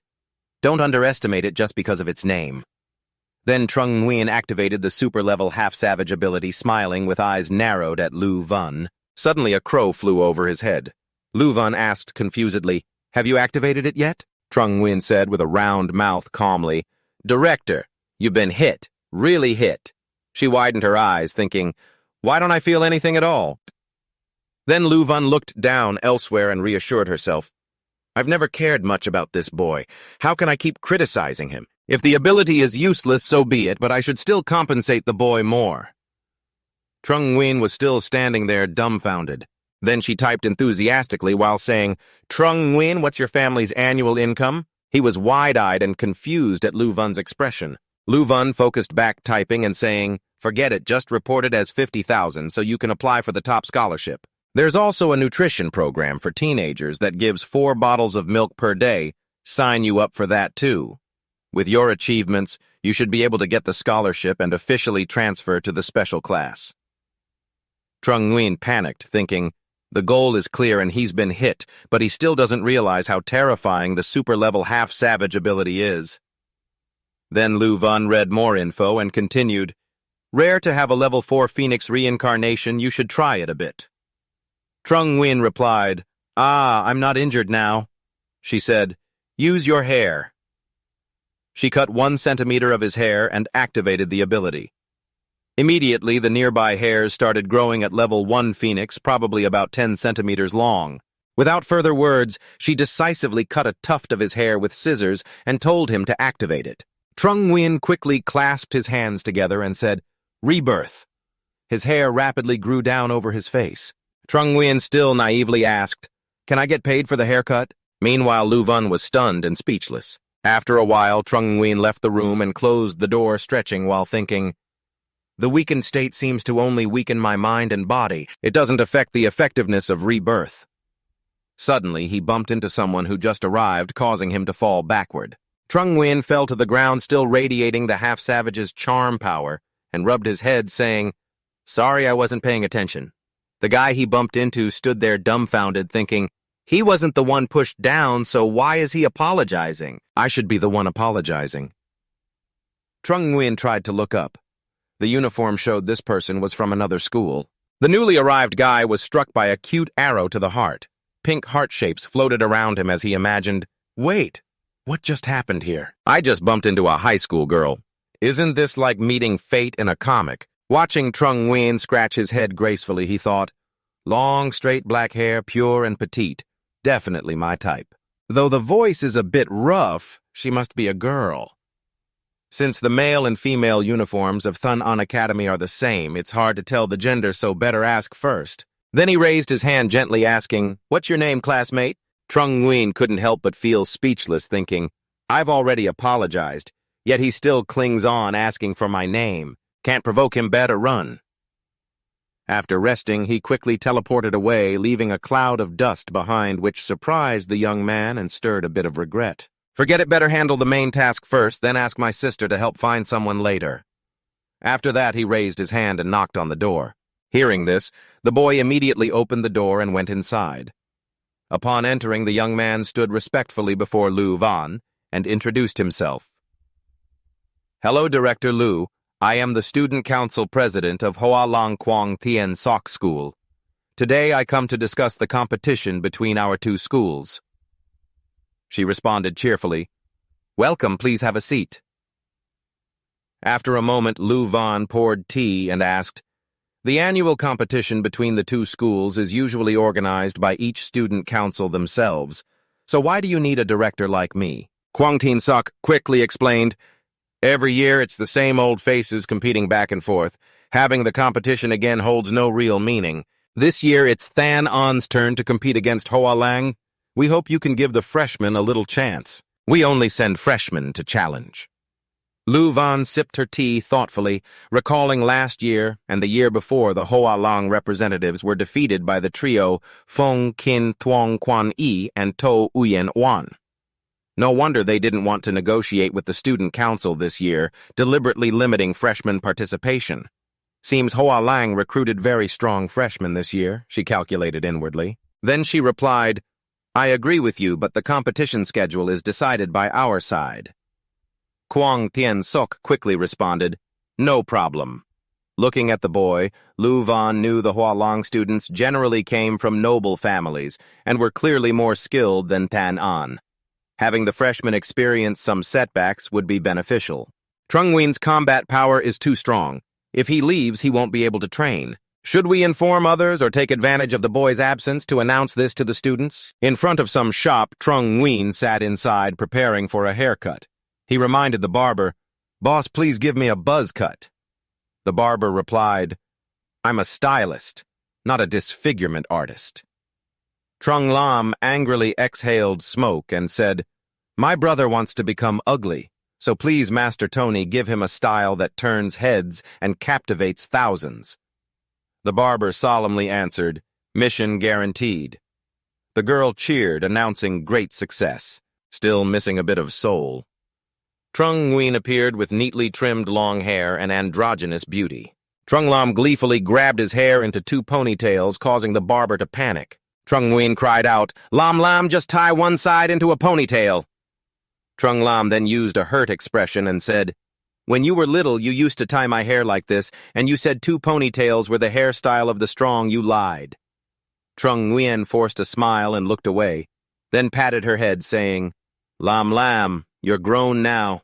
It's time for me to unlock your dark magic power." Trung Lam was stunned. "Wait, you're embarrassing me too much now. I'm not a little girl anymore." Her voice was full of grievance. Trung Nguyen replied, "If you want to tie my hair, you have to make an equal trade." Trung Lam yelled, "Deal." The two siblings then left the barber shop. Trung Lam's hair was now braided into two very cute plaits. The girl pouted and said, "Ugh, from now on, I'll style your hair differently every day." Trung Nguyen tied his hair into a ponytail and casually responded, "Fine, from now on, I'll tie your hair into two ponytails every day, too." Later realizing he slipped up, Trung Nguyen suddenly panicked. Trung Lam happily replied, "Deal." Scene shifts to the school's public training room where a girl appeared and asked Oan, "Why have you suddenly increased your training volume?" The person asking was Quang Tu Nguyen To Uyen Wan's roommate and twin sister of Quang Tien Sok. Watching Tu Uyen Wan running hard on the treadmill, Quang Tu Nguyen continued, "Could it be because Trung Nguyen refused to form a team so you felt discouraged? With the competition rules changed, it's natural for you and Fung Kin to disband. Trung Nguyen is part of Fung Kin's group. Fung King directly clashed with Thuong Quan Yi because of him not refusing would be unusual." To Uyen Wan, exhausted and sweating, looked at her friend and replied, "He said I'm not strong enough." Quang Tu Nguyen handed her a water bottle and said in surprise, "What? Trung Cook King Nguyen is the strongest support and still not strong enough." To Uyen Wan took the water and smiled. "Trung Cook King Nguyen is the strongest support, not me." To Uyen Wan, "I still need more training." She said this while looking up to drink water. Quang Tu Nguyen leaned on his hip and sighed. "Even a genius like you works this hard. How are ordinary people like us supposed to live?" Suddenly, her phone rang. Quang Tu Nguyen happily raised the phone, smiling with eyes squinted, and asked, "Wow, little brother. Actually called me today. What's up?" "Want to gather intel to help Hoa Long." Quang Tien Sok, sitting curled up in a corner, hesitated and said, "It's not about that." In his heart, he reassured himself, "Stay calm so I can find the mysterious female student I bumped into in the hallway today. Can't turn against her." Seeing male students pat or tap on someone's head is a common bad habit of female students, so there's no need to be prejudiced. Now I'm studying at a different school than my sister. I've escaped her shadow. As he thought this, he imagined the face he'd make if his sister stuck a note on his forehead and he turned pale. But in the end, Quang Tien Sok spoke up. "I want you to help me find a female student. She's a student at your school. This morning I bumped into her in front of the staff room at Thanon Black. Straight. Long hair, thin, gentle, and especially very cute." Quang Tu Nguyen, a bit intrigued, asked back, "Are you looking to cause trouble or pursue her?" Quang Tien Sok blushed on both cheeks and shyly replied, "All right, you might have already liked her." Hearing this, Quang Tu Nguyen joyfully exclaimed, "That's great, my little brother likes a girl. The Quang family won't die out anymore, don't worry, little brother. Later I'll go to the monitoring room and definitely help you find that female student." On the other end of the line, he called out helplessly, "Hey." To Uyen Oan, who was lifting weights nearby, also felt speechless. Scene transitions to the office in the Hoadong military zone. Antai Ka was sitting and talking with her father at this moment. She kept praising Trung Nguyen. "Dad probably doesn't know how good Huyen Min really is." An Chuan Fong replied a bit helplessly. "I've already bragged about Mr. Ta's achievements to you 3 times. She asked again, "So what exactly do you think of him, Dad?" He sipped his tea and shared his thoughts. "This year, Trung Nguyen is only 16 years old. His level is stable and far beyond his peers. Strong ability but not boastful. Not interested in joining the Kunangjia team nor the 9Q. When someone threw him over their shoulder, he didn't even react. This shows he doesn't care about ordinary people's matters. Someone like this is hard to judge with common sense. You won't be able to control him. Give up." The image of Trung Nguyen wearing a very handsome suit, black glasses, holding a cigarette, sitting cross-legged appeared with the word Kun. An Chuan Fong continued, "If you really can't let it go, then just be friends with him."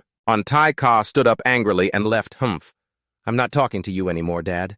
He felt puzzled by his daughter's sudden reaction. His phone rang. He opened it and thought, Trung Nguyen's file was just updated to the highest security level. Looking at the top-secret file, he continued thinking Kuting is fierce, fragile, and elusive. The Kuting that Robert poached must have fallen into his hands already. Having immunity to death and elusive level security, there's no mistake. But compared to these, whether others have condensed mutant Ku-Tin or not is unknown. But at Robert's age, he definitely has. His Fire Flame Giant ability is the rarest ability in the Tower Nation. The Tower Nation will definitely try to reclaim it. It's good that Trung Nguyen hides and doesn't hand over the mutant Ku-Tin, but it puts himself in danger. And Quan Fong's eyes showed some worry. In short, we should still keep an eye on him.